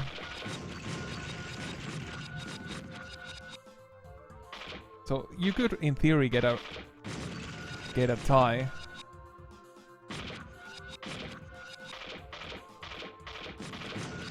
By always destroying yourself and the other character at the same time. Like, what happens if both characters get to 5 points simultaneously? I'm kinda curious to see what happens if there is a tie. Or if the game just crashes.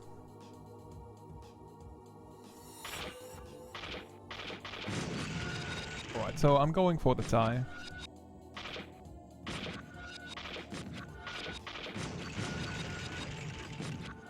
No, it's pretty simple to do. Oh, damn it.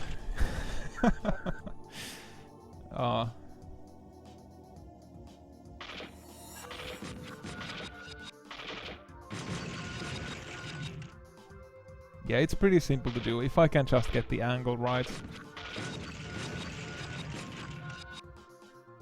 And I have to do this 5 times in a row.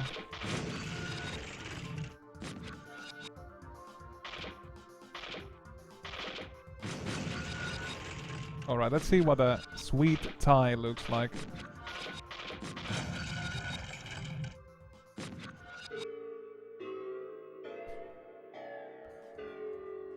Alright, they had a unique screen for a draw. Once again, the developers had it covered. It's a perfectly functional game.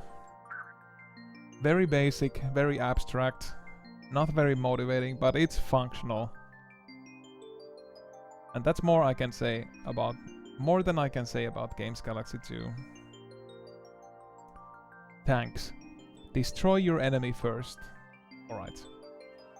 Very simple instructions. Like, that's almost like a list, like the first bullet point on a list. Destroy your enemy first. Question marks. Profit.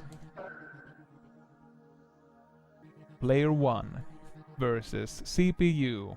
Ready. Oh no. Not this again.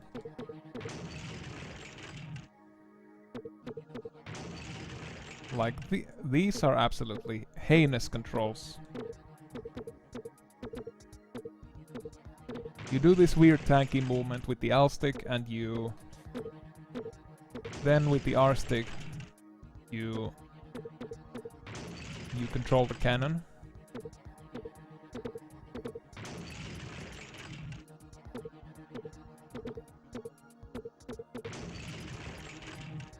It's not too bad. It is once again very very basic.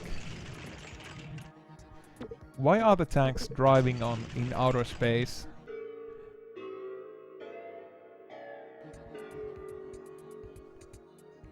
Like, can someone answer me that? Why are the tanks driving in outer space? Or is it like an translucent floor? Are we in a space base and there's like a translucent floor showing the endless void of space? I'm just trying to go out of bounds here. What happens if I bump into the other player? It's kinda hard to get close though.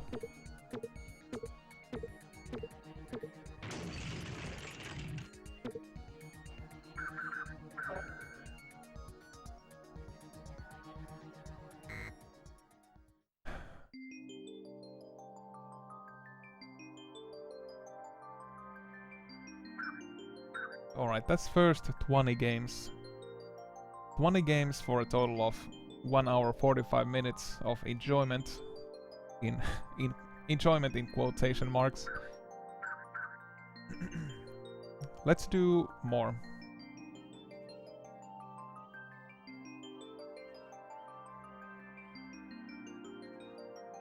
We now enter the brown zone, as if it's supposed to signify something. Satellite wars. You control a satellite and your goal is to destroy the enemy's satellites. Please bear in mind that there is a strong gravitation force in place. Please bear in mind. It sounds like the writer of the manual was concerned for the safety of the player. Please be careful, you wouldn't want to hurt yourself with the strong gravitation force in place.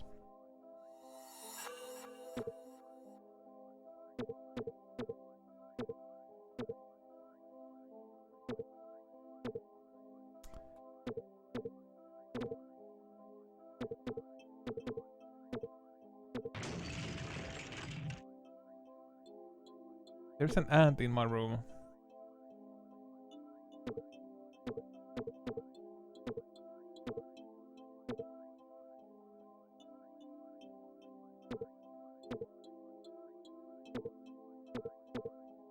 Such a melancholy music.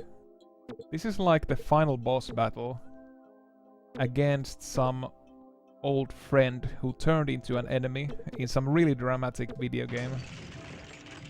This is personal. And this is personal and also somewhat sad that things had to come to this.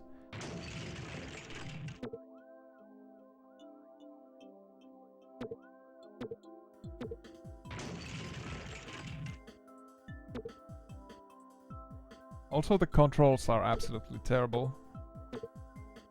You have to accelerate with L stick, and you steer with the R stick. And the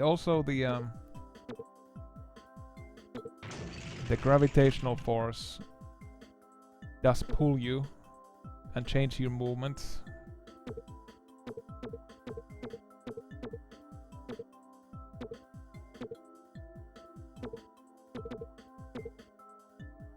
Is this another battle with Cloud and Sephiroth?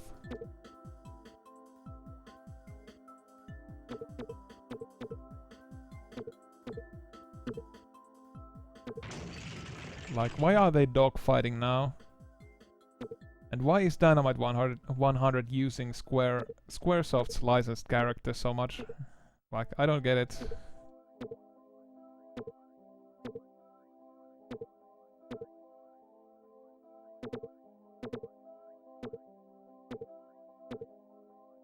What? The bullets aren't even doing anything. Look at this. What's the point of shooting?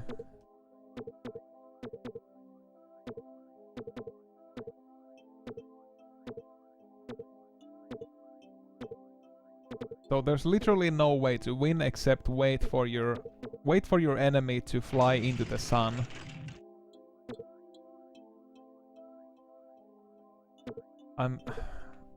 Alright, this is the first minigame I would say is outright broken, since the actual dogfighting mechanic does nothing.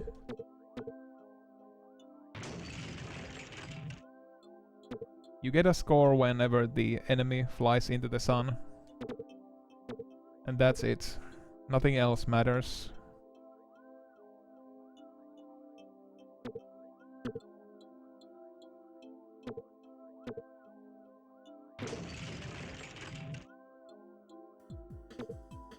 Another theoretically speedrunnable game. But it's pure chance how quickly the enemy kills himself in the sun.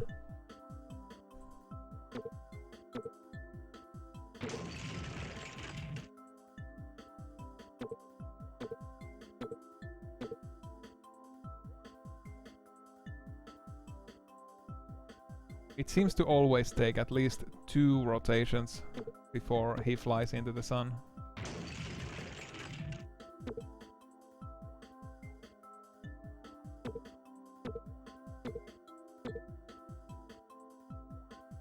Like, he tries to avoid it, but then, like a moth to the flame, he does another round, which is fatal. And therefore I win.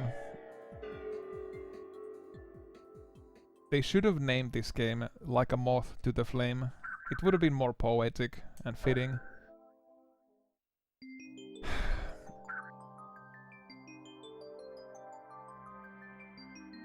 Mice Hunt. Your task is to eat mice, avoid obstacles, and not to crash into anything. After eating 10 mice, your length will be decreased. So, what am I exactly if I eat mice in outer space and my length decreases?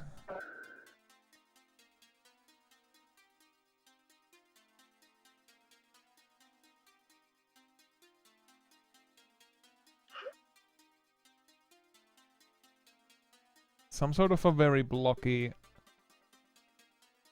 snake clone.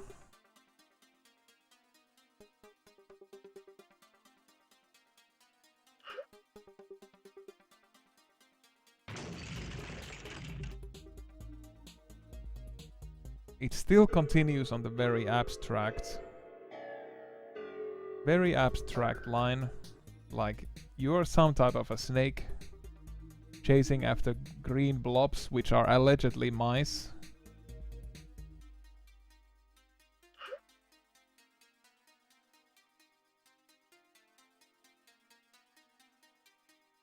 Like, these graphics are like an old DOS game, like a really old. Or, well, there are better comparisons for sure. I'm not an expert in really retro games. Like, what sort of an... I mean, every time you eat a mouse, your length increases, so maybe it decreases when you reach 10. It's sort of like a reward.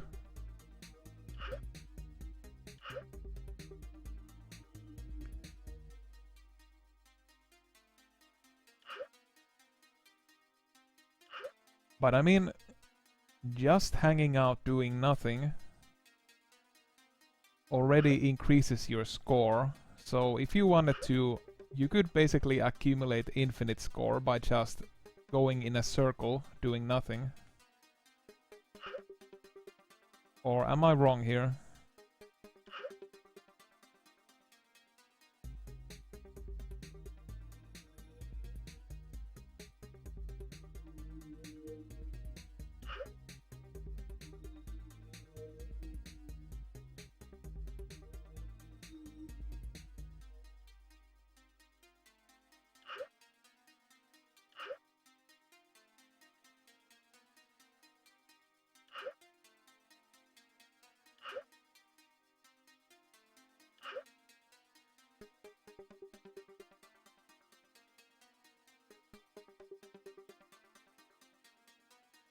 I don't know. Mysterious are the ways of the space snake things.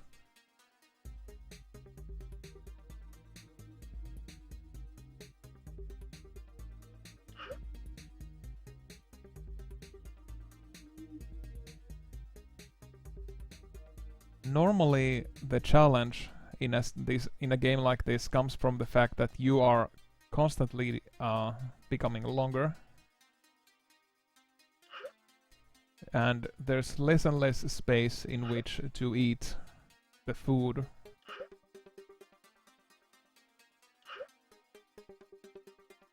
But I'm not sure if my snake is consistently becoming longer. I think it does get shorter every once in a while.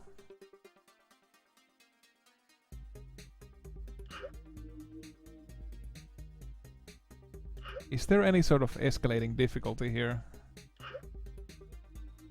Alright, I think my snake is actually becoming slightly faster. Am I just hallucinating?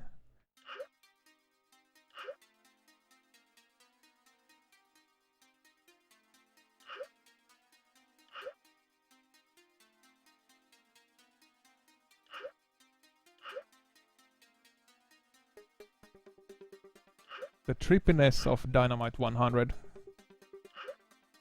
This is your brain on Dynamite 100.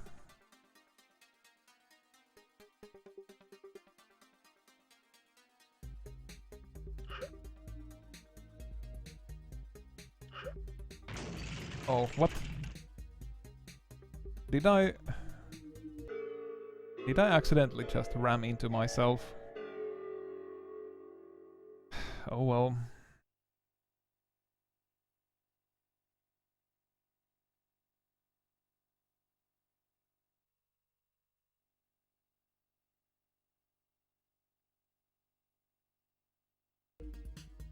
I am the mice hunt master.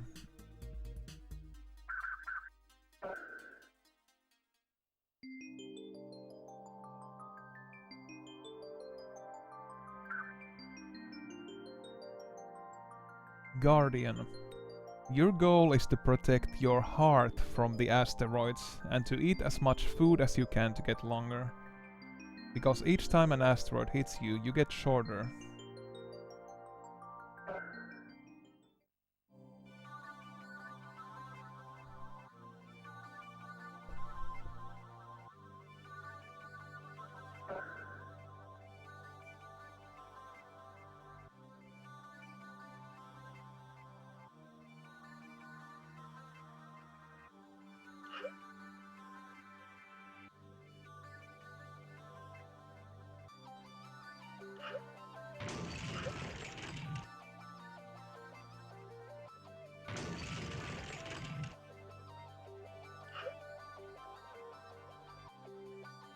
Oh, what? I'm stuck.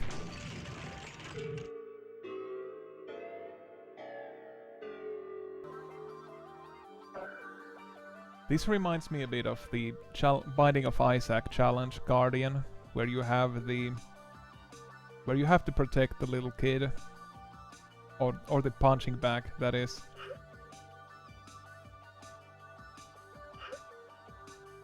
Like, what sort of a strange cosmic creature we are dealing with that has a heart that is hovering outside of its body.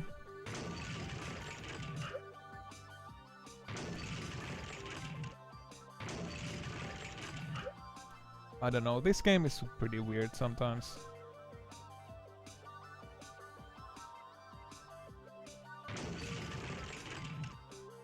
Oh no.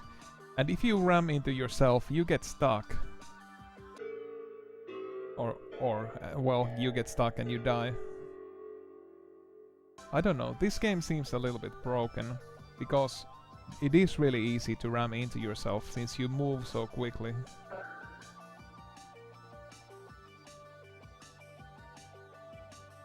Yeah, it's not a biologically accurate heart. It's like it's a symbol for all that is good and holy.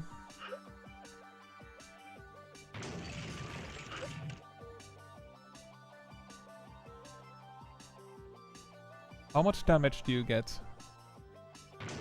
10%. Oh, once again I got stuck and died. I'm gonna check out if there is a specific death animation here, if the heart gets blown up.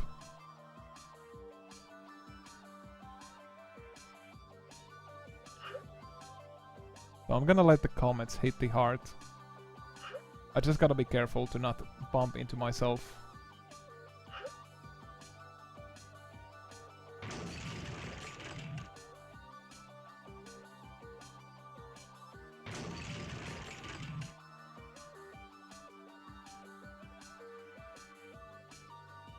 Like, I think they spent a little less time on this minigame than the rest.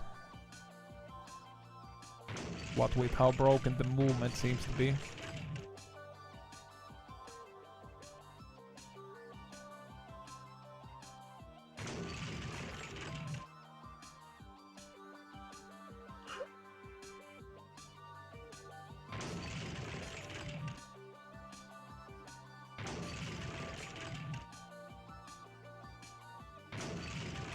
I don't think there is a way to heal the heart either.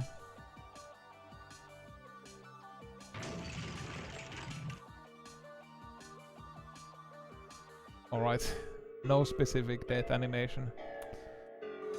Alright, well, that's Guardian for you. Apple Eater.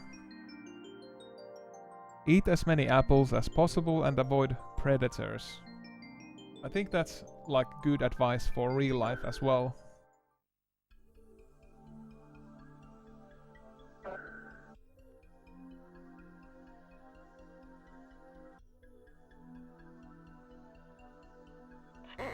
What?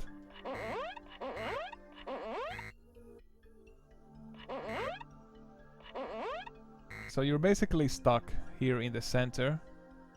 You have to stretch out to eat the food. And you cannot hit these, what would seem like cars crossing on invisible highways.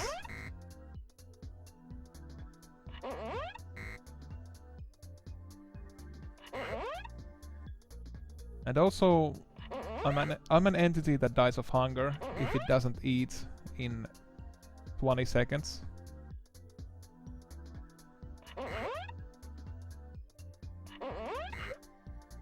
Clearly evolution hasn't meant it to survive.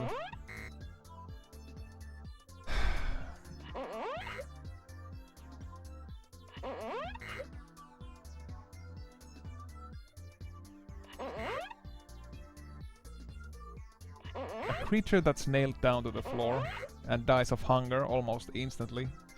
It does sound like a very curious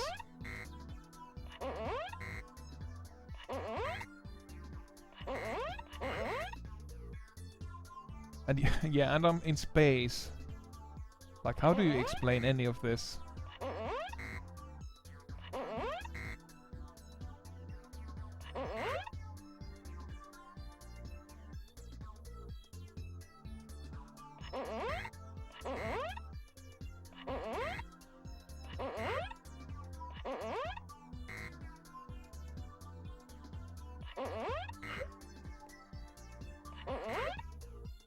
At least the sound effect gives this minigame a bit of personality.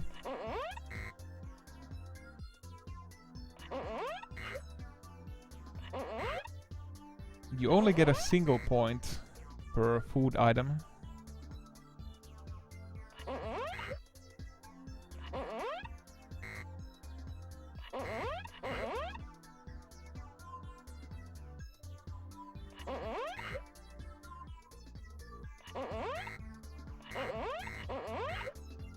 I wonder how much the high score is.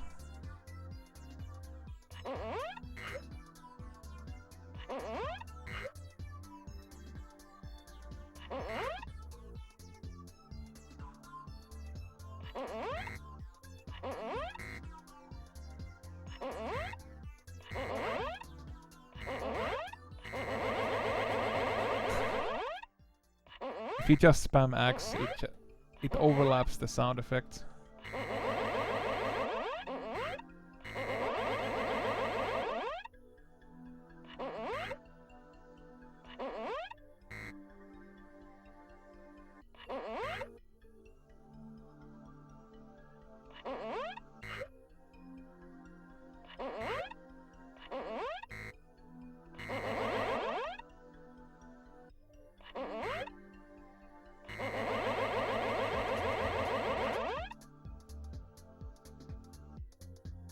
I'm not sure if this minigame either has any real sort of escalating difficulty.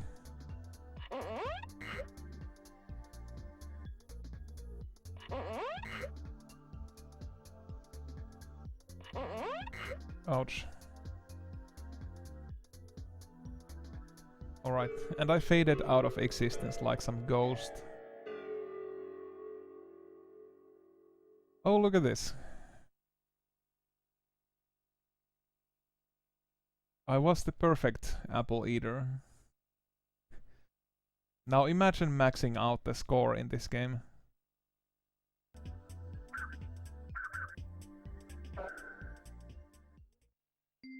It would be like some people do those level 99 Final Fantasy challenges where they get to maximum level before leaving the first room of the game. So it would be a bit like that.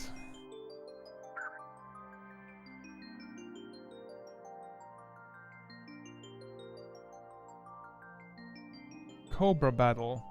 Eat food to be long and strong. If your opponent is shorter, try to attack his head. If your opponent is longer, you may try to cut his tail off.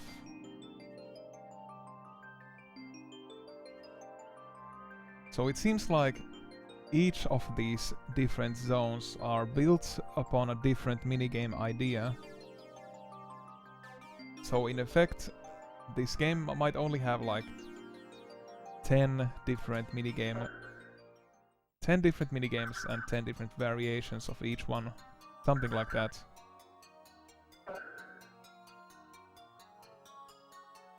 Oh, 2 players. I guess I will never enjoy the joys of Cobra Battle. I don't think I even have a second controller here at the moment, so I guess I'll just have to skip it.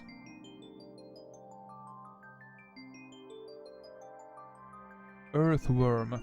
Eat only yellow food and stay alive for as long as you can. Only yellow.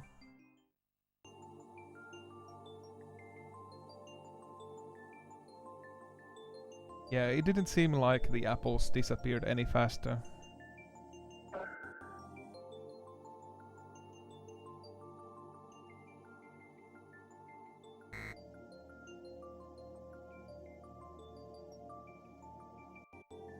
Alright, eat the yellow... What?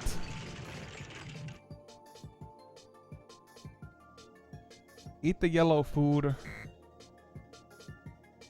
And don't eat the throwing stars. And also you leave a trail behind you.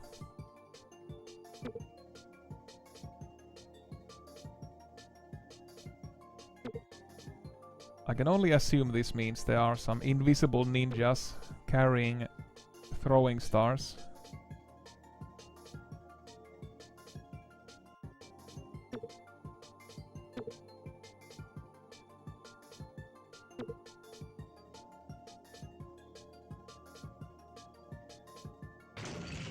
Alright, you die if one just passes over you, which is random.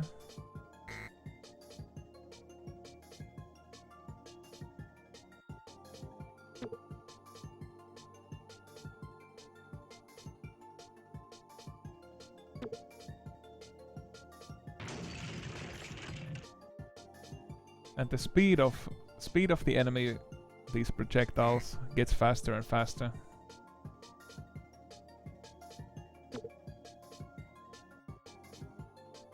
So you're not actually required to eat anything, you just get points from it. So basically, I wonder, in a survival horror manner, if I just went to a dark corner and hid from the enemies. Let's see how effective a tactic this is.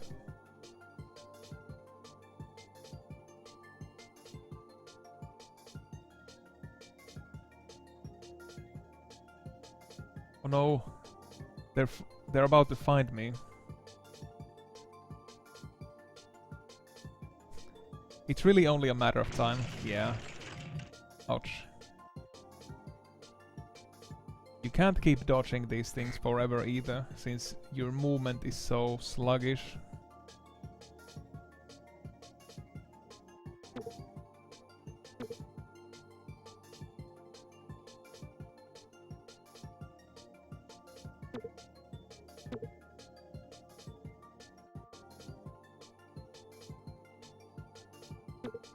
So it's basically another score attack game where you are set out to fail. Isn't this sort of demotivating? You're just being set out to fail in so many of these games.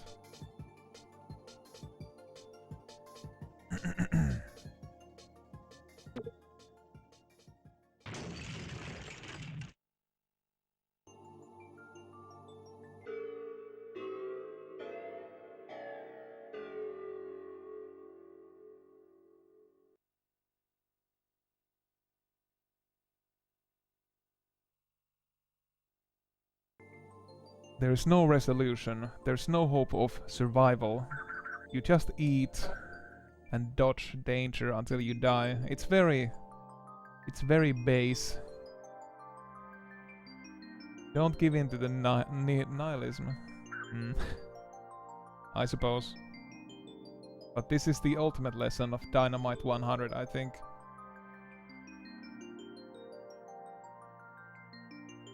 Hostile flow dial. Destroy all the enemies, avoiding their bullets.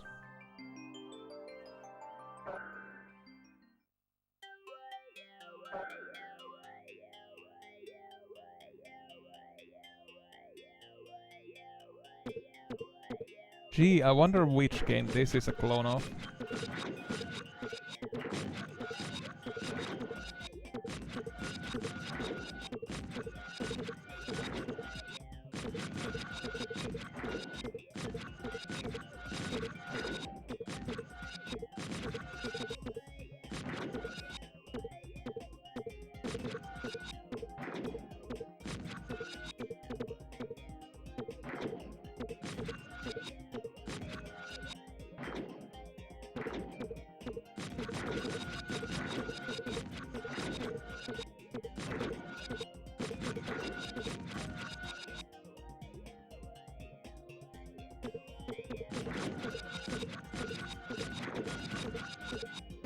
So yeah, it's just who made this game? I think it was published by Phoenix Games, but it was made by mere mortals.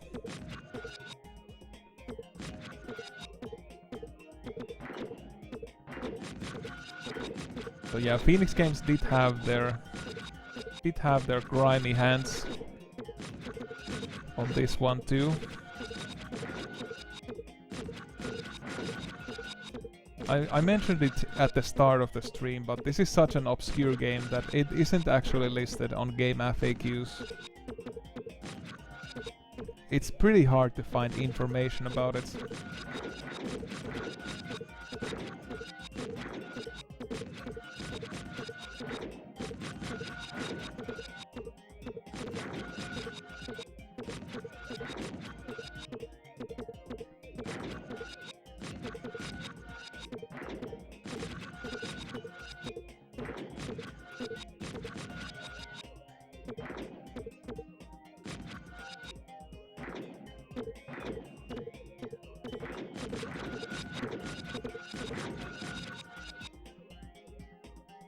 Yeah, Games Galaxy 2 is listed. But Dynamite 100 is not.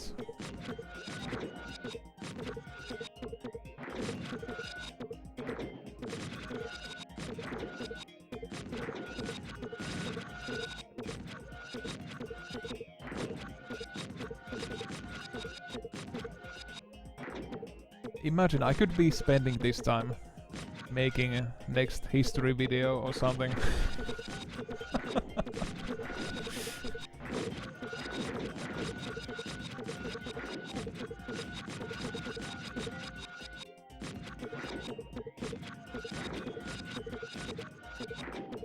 A cruel laugh at the face of all of the fans who are waiting for the next videos.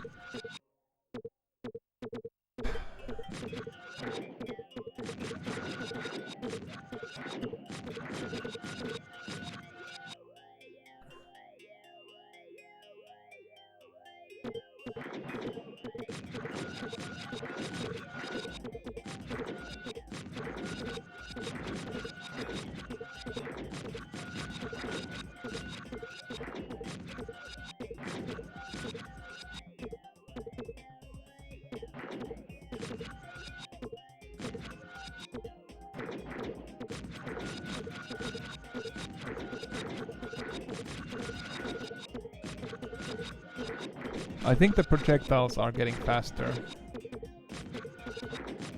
Ouch.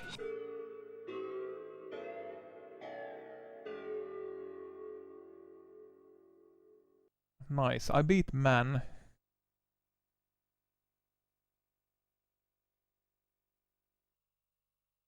I am the new man in town.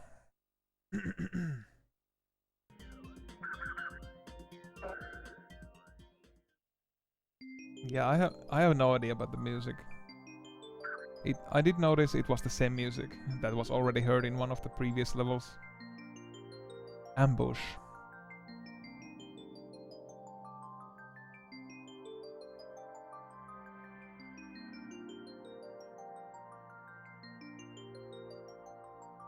Ambush. Shoot your enemies and avoid being killed. It's like we're a soldier in a war and we only need to know things on a very strict need to know basis.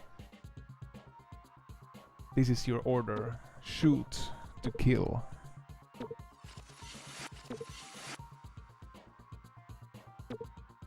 Don't ask questions.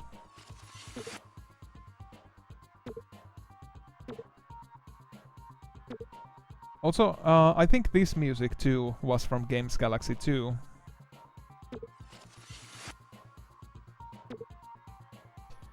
Wasn't this the main menu music in Games Galaxy 2?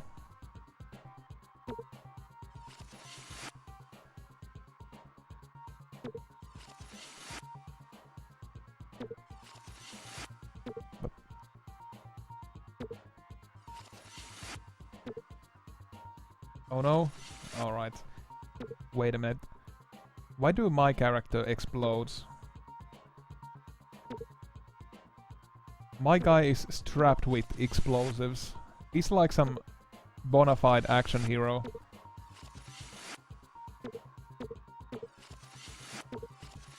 Strapped with dynamites and explosives. Too bad he doesn't know how to use any of it. He just blows up if he gets it hit by a bullet.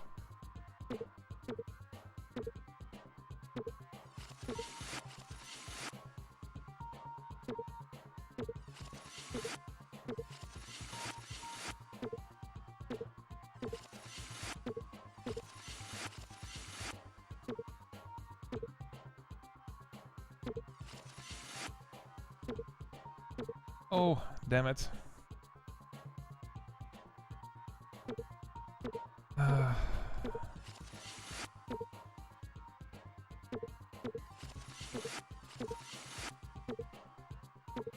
Once again, it's really abstract, and I don't understand why all of the games have to take place in outer space. This is like a prototype of a casual game. A prototype without any graphics. It's like, alright, we got the engine working, let's put in the graphics later. And then they never put the graphics.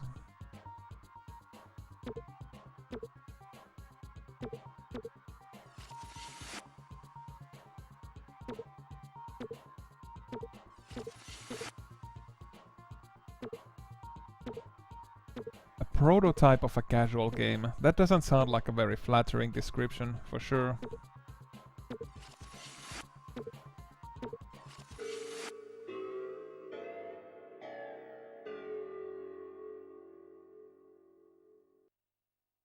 Oh, I'm slightly embarrassed that even my half-hearted attempt was the world record. By far.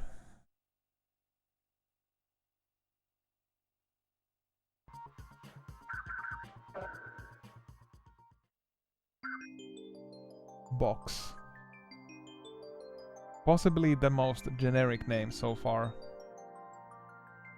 When you hit the wall, you are damaged. The aim of this game is to push your opponent off the arena. So, is this like some Hell in a Cell match? Is this a wrestling game?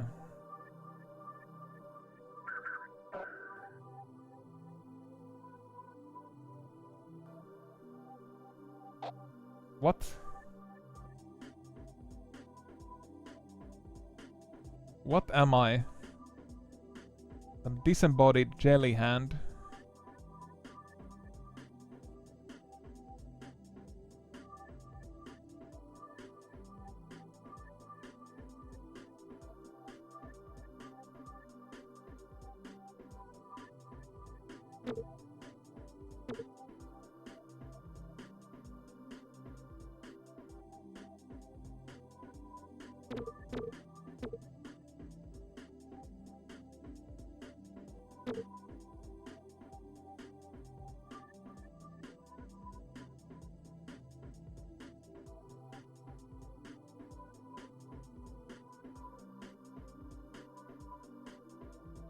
Like, I don't even know what to say about it. The games are getting weirder and weirder.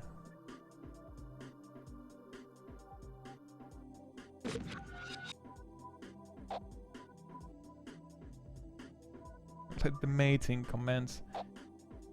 Some sort of space whale mating.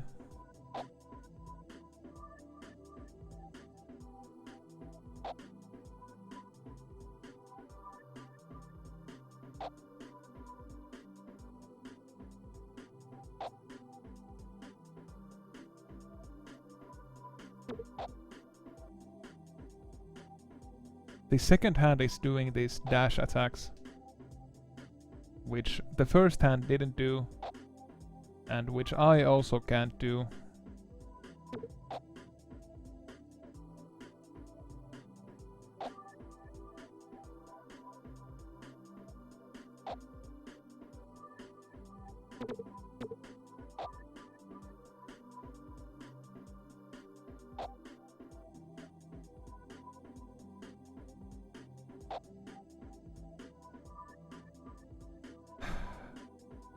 I don't know. This seems unfinished. Just straight up unfinished. Unexplainable. Visually unappealing. pointless. Like, I think we are progressing from rudimentary but functional to like completely dumb and pointless, if not outright broken. The rabbit hole is getting deeper.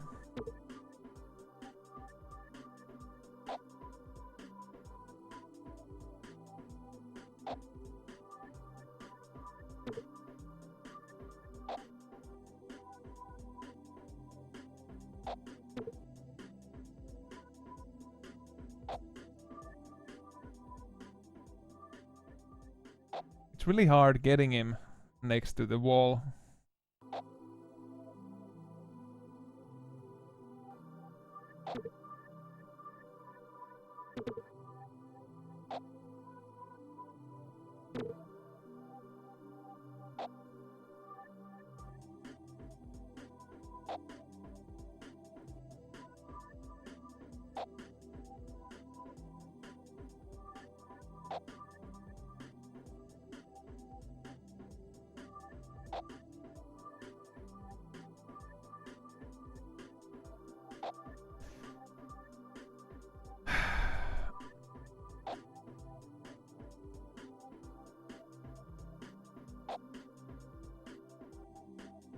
Like, if I someday made a game that is not text-based, I would probably go for a fairly minimal art style, but this is so minimal that you can't even tell what's going on. That's never a good thing.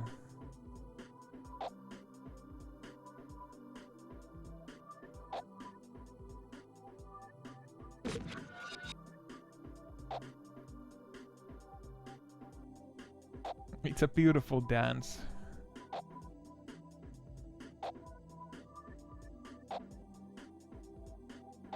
And each subsequent opponent becomes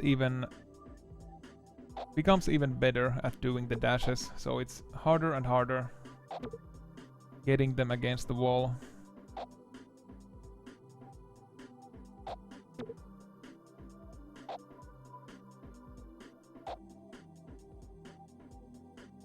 It's oh wait, I can dash too.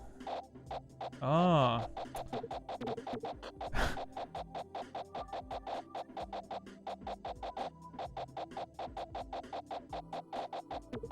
I'm just destroying myself with this dash move.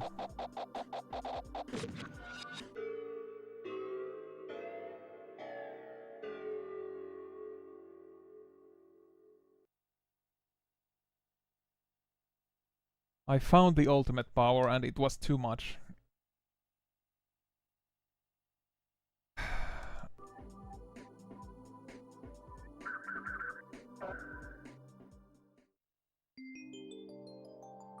It was just too much for my constitution.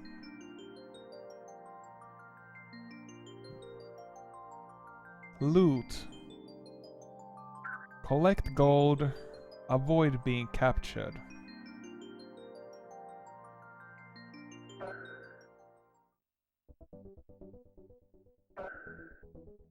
Outer space gold.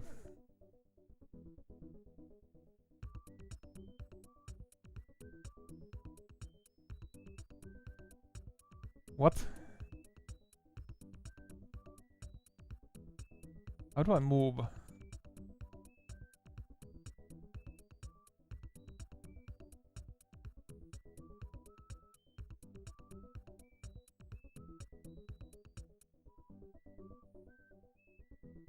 Alright, so you slowly start moving by pressing X. And then you painstakingly steer with L stick.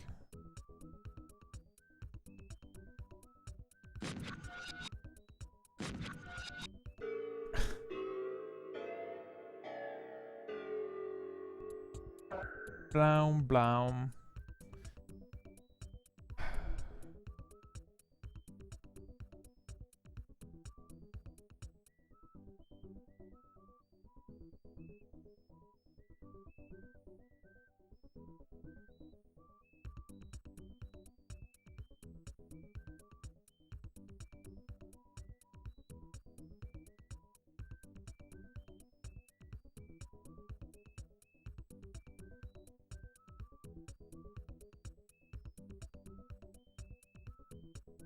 Oh, come on. I just want the gold. It doesn't seem like these enemies will never ever leave. So eventually the screen is gonna be just full of death.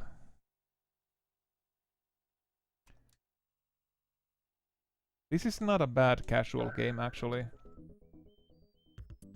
Like, I'm sort of motivated to see what it looks like when you have a lot more of these enemies on the screen.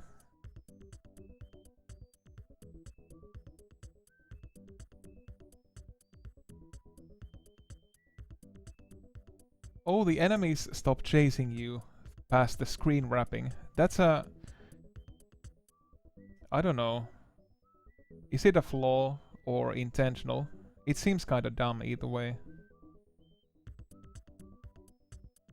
Ouch.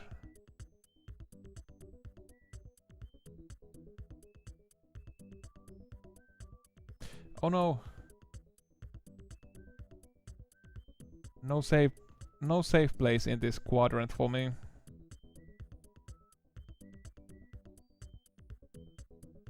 So you can basically manage your risks by keeping all the enemies as far on the other side of the screen, for instance.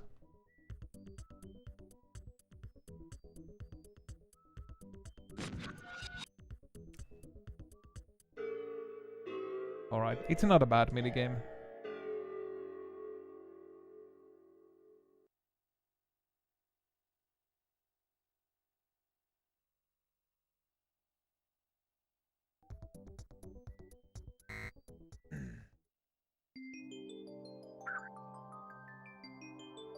The purple zone.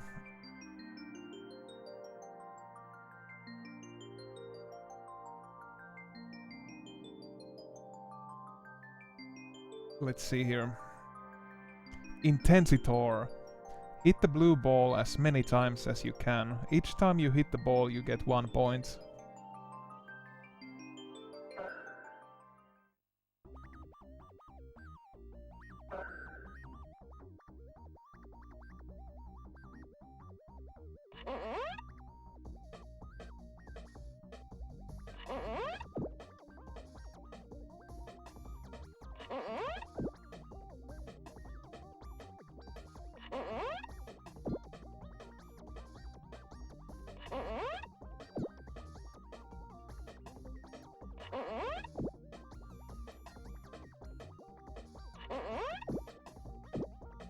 Alright, so this is basically a pretty basic score attack thingy.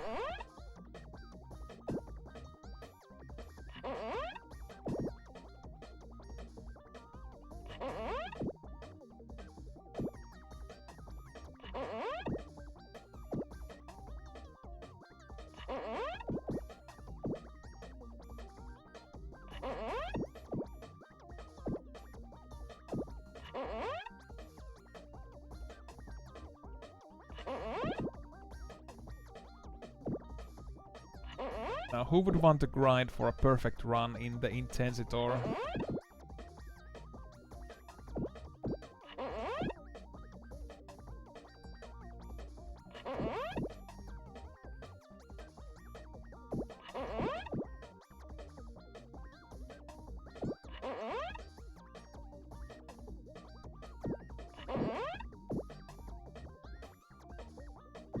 I would imagine there is like a finite limit to the score you can get in this game,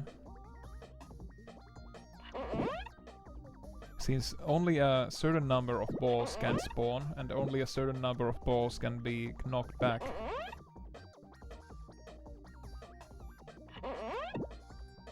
So in that sense the game has a pretty clear boundary to what you can accomplish in this time.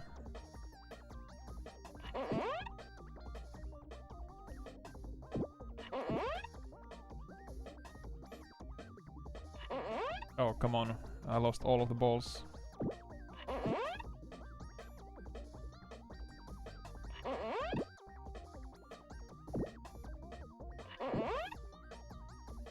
So yeah, there is such a thing as a perfect Intensitor playthrough.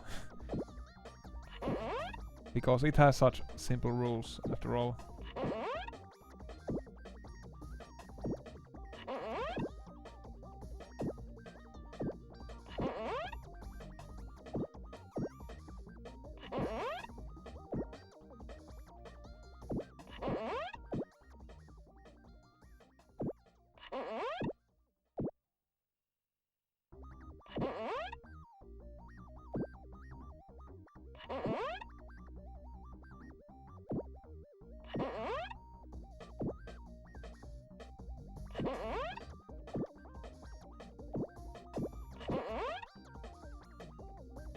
I wonder if...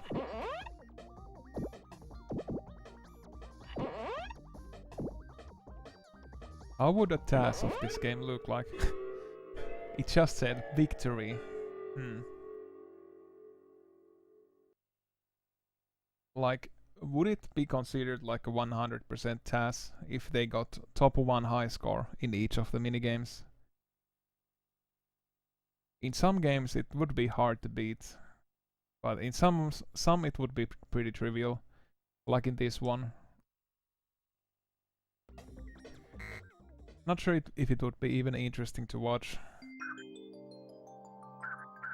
Distancer.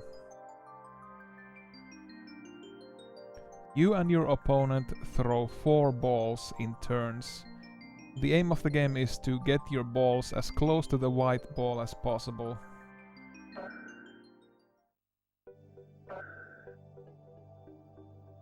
Player 1, CPU, ready, go.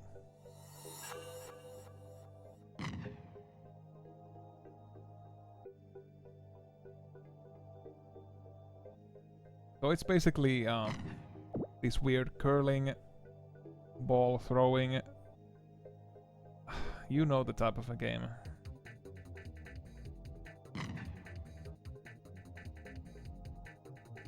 Physics-based thingy where you have to get your own projectiles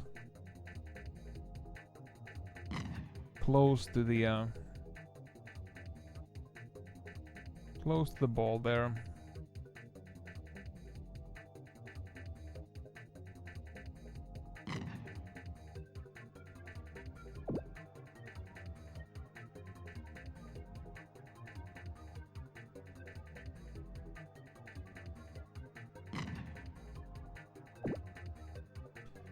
Well, as a small twist, it seems like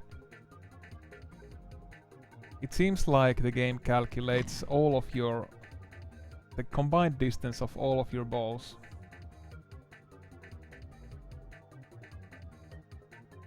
So just one perfect shot might not get you to victory.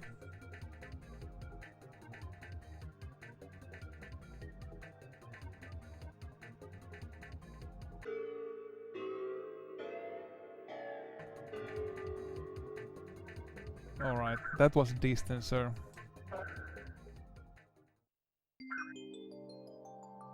Mad Driver, do I even wanna know? Avoid asteroids as long as you can.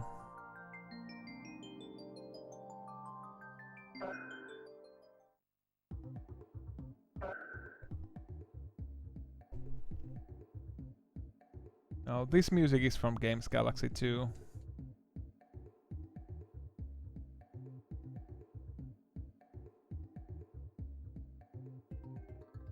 Alright, so I suppose the Mad Driver... Oh, whoops. I suppose it's some weird guy who intentionally goes driving in an asteroid field. Hence, implying he's mad. I don't know why we should reward such behavior by playing along. But oh well, here we are.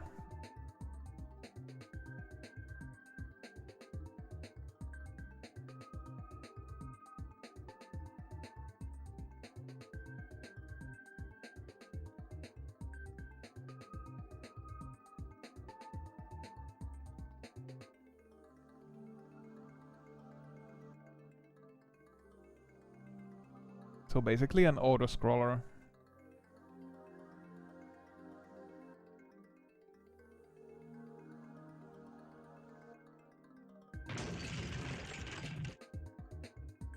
Yeah, and your spaceship is so wide, it can't really fit past most of these gaps. So there are a lot of unwinnable situations here.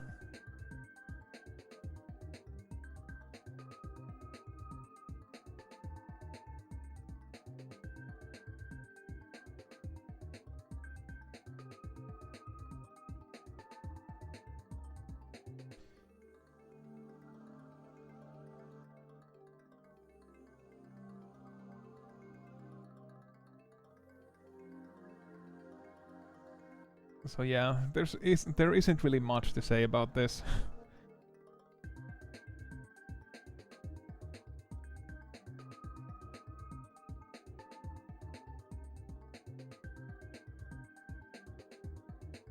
A part of me would kinda like to see leaderboards for the more speedrunnable or more score attackable games of this bunch. But I'm not sure if I would participate myself. I don't know. Something about this game is just demotivating with how abstract it is.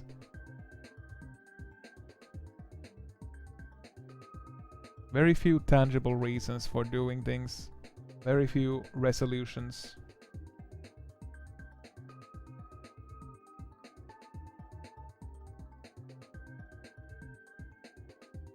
It's just an endless playing field of gaining score until death.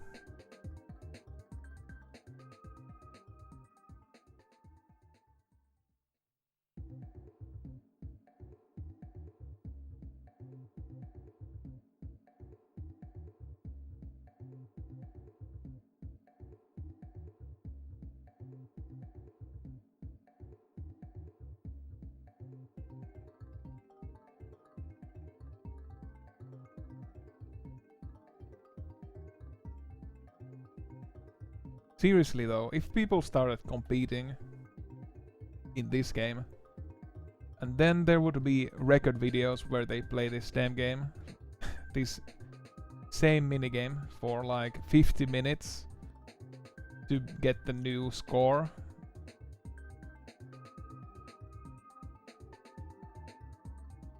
A part of me feels like all games deserve some type of a speedrunning or score attacking attention, but it would feel like such a tragic waste of human life if people started competing with this particular game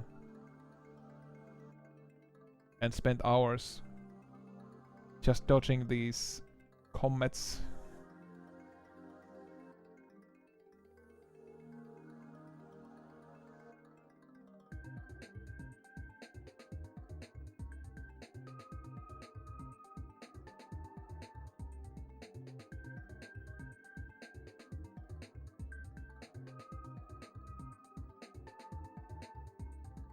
On the same note, well, you could say the same thing about speedrunning in general sometimes. But at least it stings the blow if the game in question is good or significant in some way. Like, I wonder if speedrunning had never been invented, would we already have a cure for cancer? All those smart minds would have put the hours into technology instead.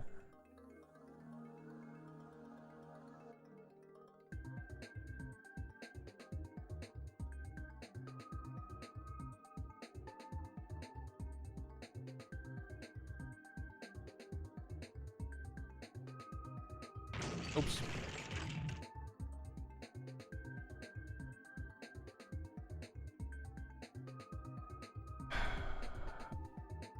Alright, I think I'm just gonna kamikaze. I've had enough of this ride.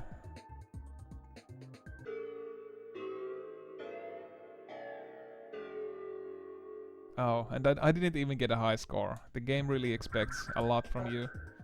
A much higher tolerance for boredom. Alright, maybe just a few more games, then I'm gonna call it quits. I feel like I have a headache coming on.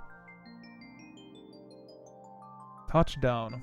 The manual says Your ship is low on fuel, and your task is to land safely. Please bear in mind that your ship is very fragile.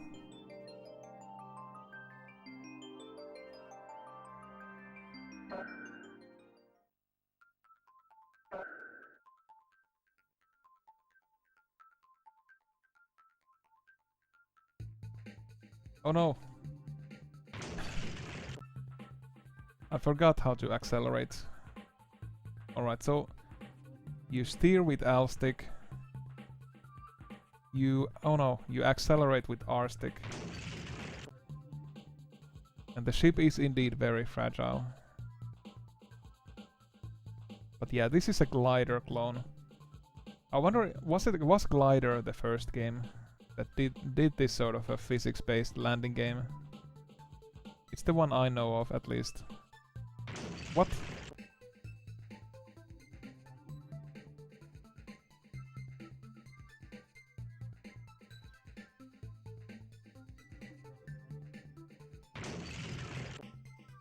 Alright, this is hard. But I'm gonna try landing at least once safely.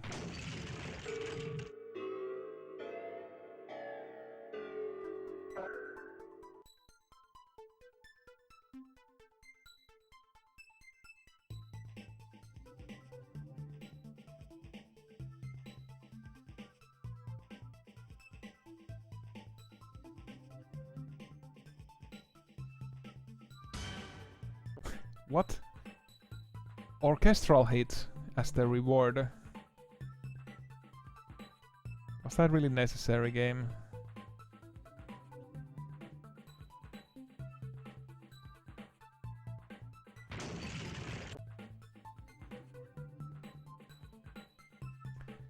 Why did they even go space exploring with a ship that has the durability of tissue paper?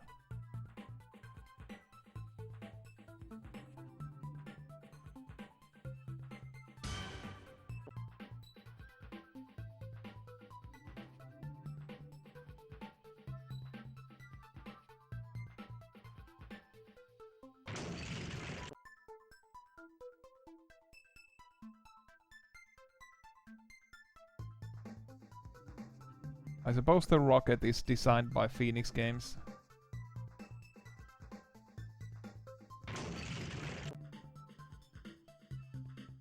Yeah, that's basically the most clever explanation I can think of.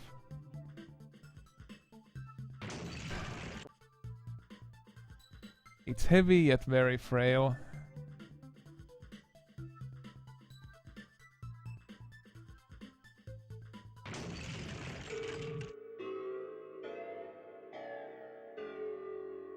Nice. Well, I made history and got my name to the high scores. Immortalized.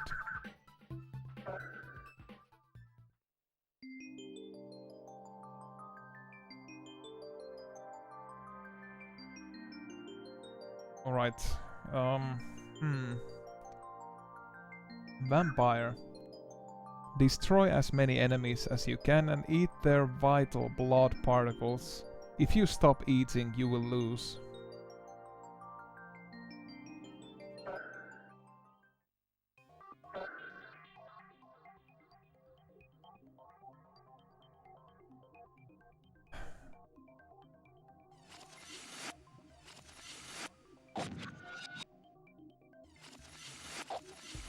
So what? This is just lame.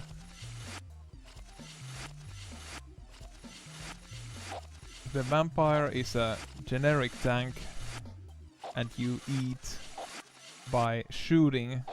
Yeah, this really is a stretch.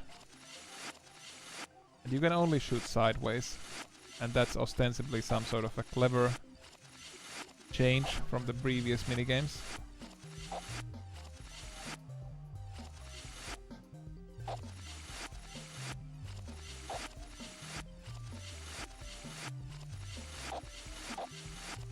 But I suppose it's still a better love story than Twilight.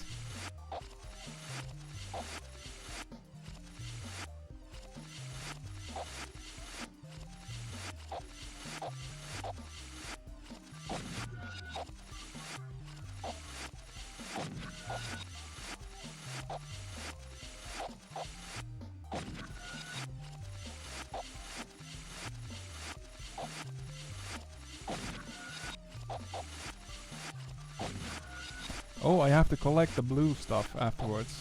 Ah, I see. Oh, alright. So you're a vampire in a large space cannon, shooting at these weird space creatures and eat their blue blood.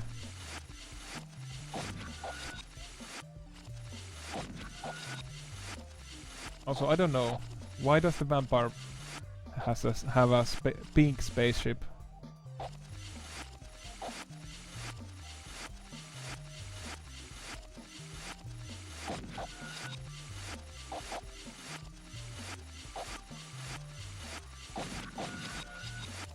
But before the game raises more questions than it answers. It is a bold storytelling technique.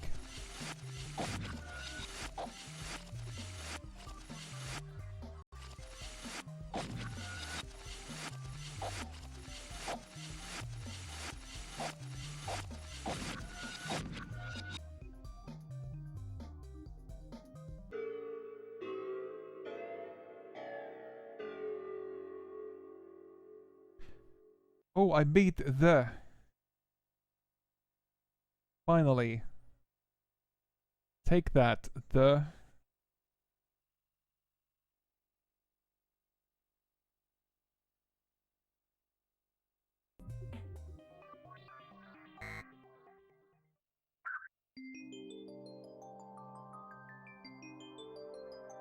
Volleyball. You can hit the ball up to 3 times in a row. Your goal is to prevent the ball from landing on your side and to score as many goals as possible.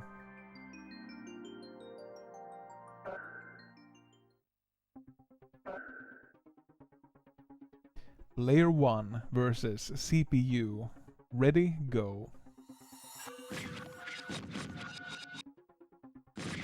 Oh no. The ball turns explosive after 3 contacts.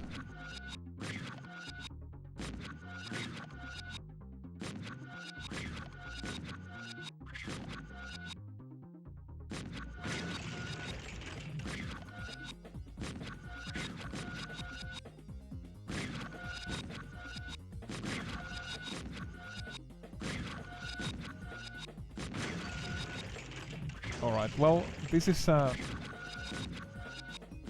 another of these silly physics-based things. Or rather, it feels...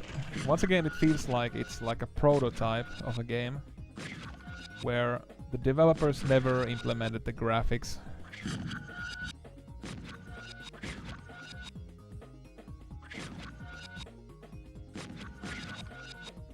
Like, the engine more or less works.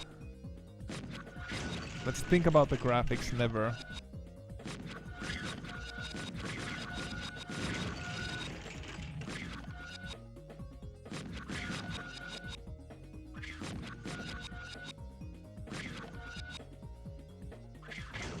The physics are pretty abysmal though.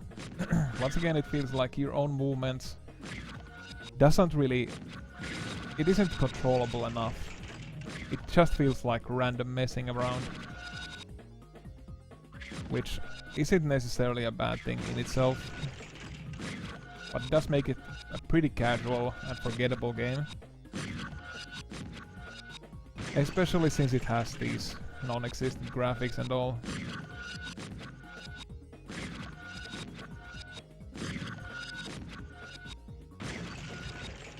But I mean, with a little fine-tuning, this could actually be decent.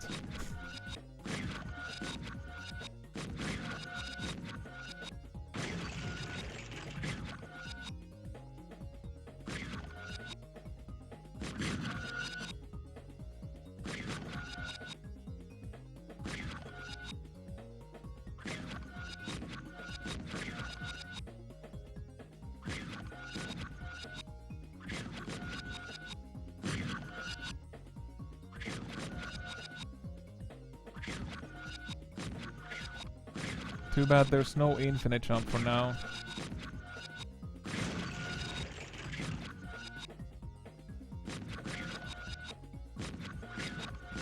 The sound effects really give this one some extra energy.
Hmm.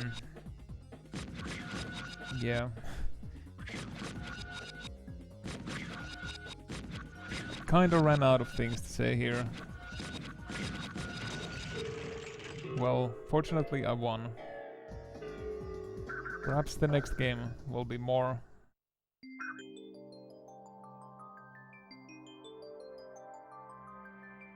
Offer some more food for thought, at least.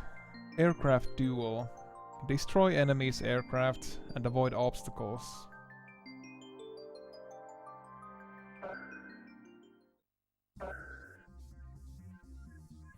Player 1 versus CPU.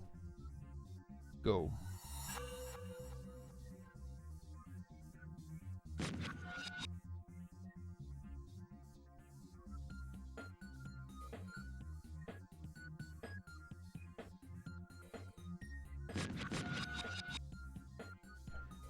Yeah, this very much feels like a clone.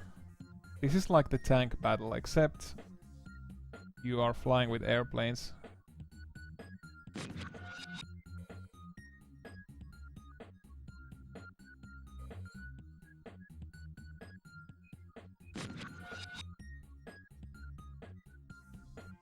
But I appreciate the scenery. The game is sort of implying that this fight is happening on ground near a barn house somewhere. I don't know why they still use the same space background, maybe for consistency.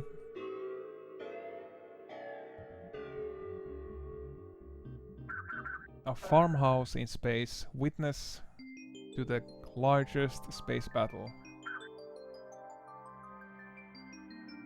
Sniper. Protect your planet from bombs by shooting them. And please make sure supply crates reach your planet undamaged.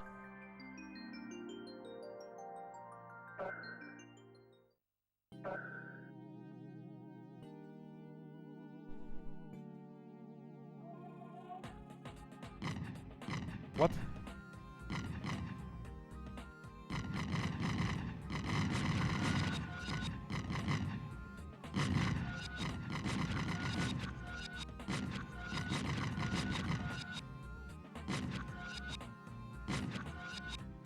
I get it. So, stuff is flying in a spiral.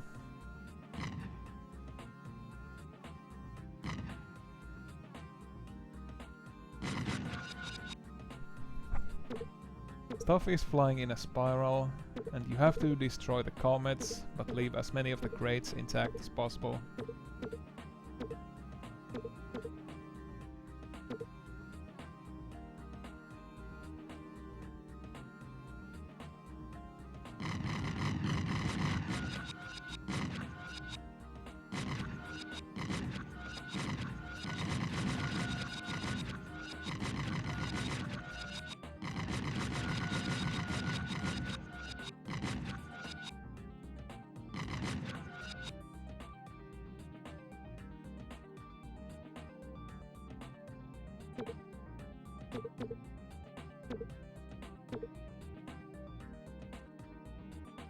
Do I even want to go on? I think the basic idea is clear already. I'm not sure it's gonna get any better from here.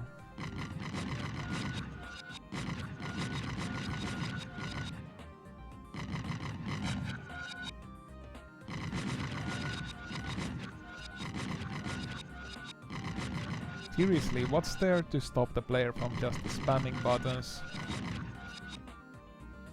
If they made you like lose one score each time you press shoot button, that might add a small tactical edge, like it would disincentivize just mindless spamming to get rid of the missiles.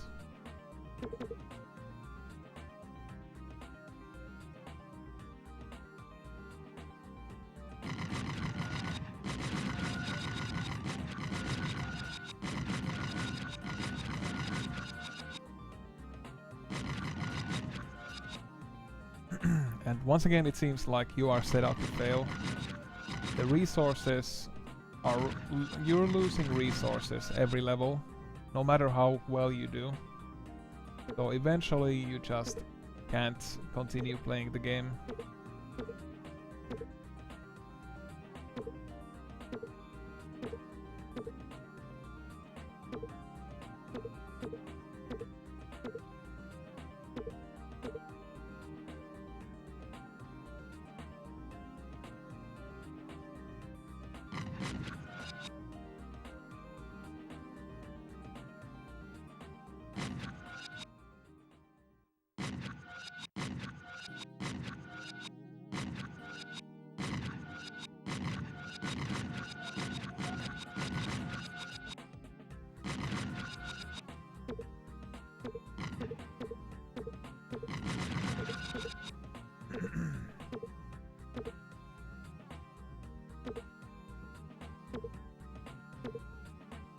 I don't know. This isn't exactly stimulating.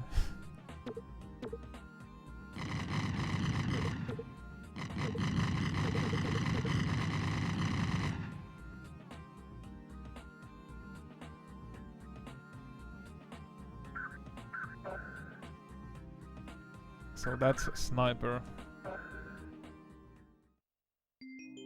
Not as... I was hoping for something more actually.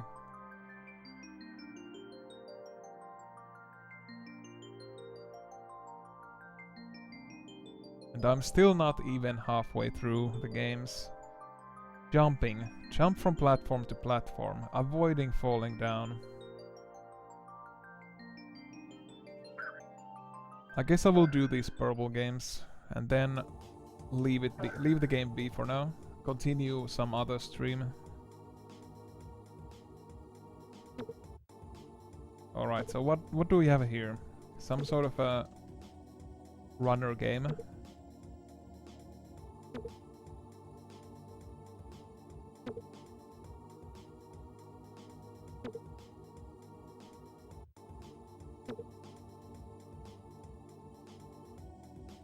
Oh, I tried out what happens if you press L stick and R stick to the opposite directions at the same time. Well, nothing too interesting. So let's give it a more serious try this time.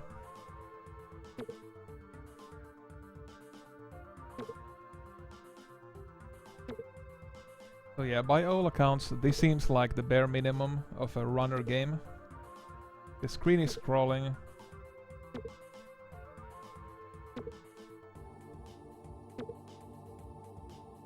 Screen is scrolling and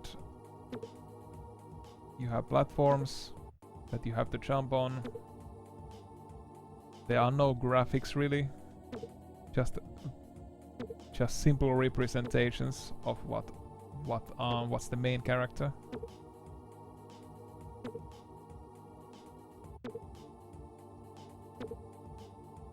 Ostensibly, the challenge should increase as the game goes on, with speed increasing, possibly. Yeah, I think that's the only thing that happens. I don't think the game will introduce new rules or anything. It's just speed increases. Alright.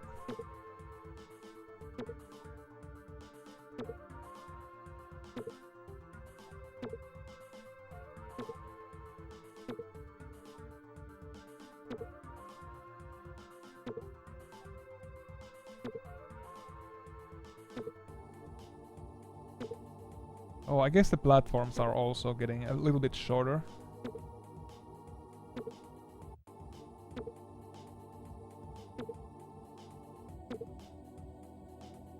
Oops.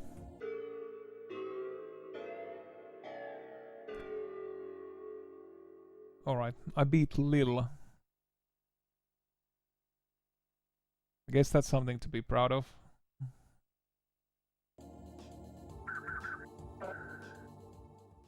Alright. Final purple game called Memory. I have a bad feeling about this. Memory. Your task is to memorize the sequence of buttons and to repeat it.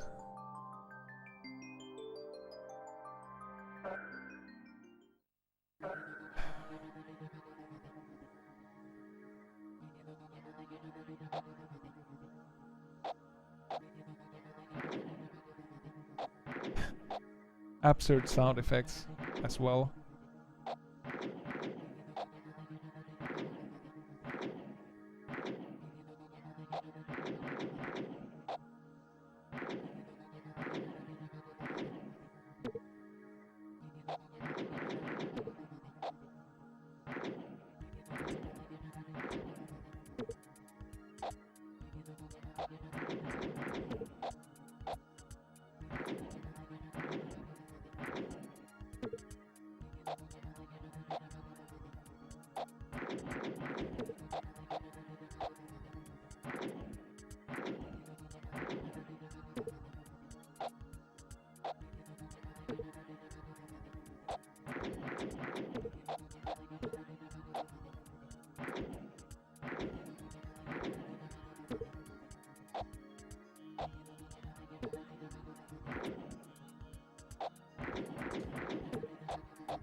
Let's see how long I can do this.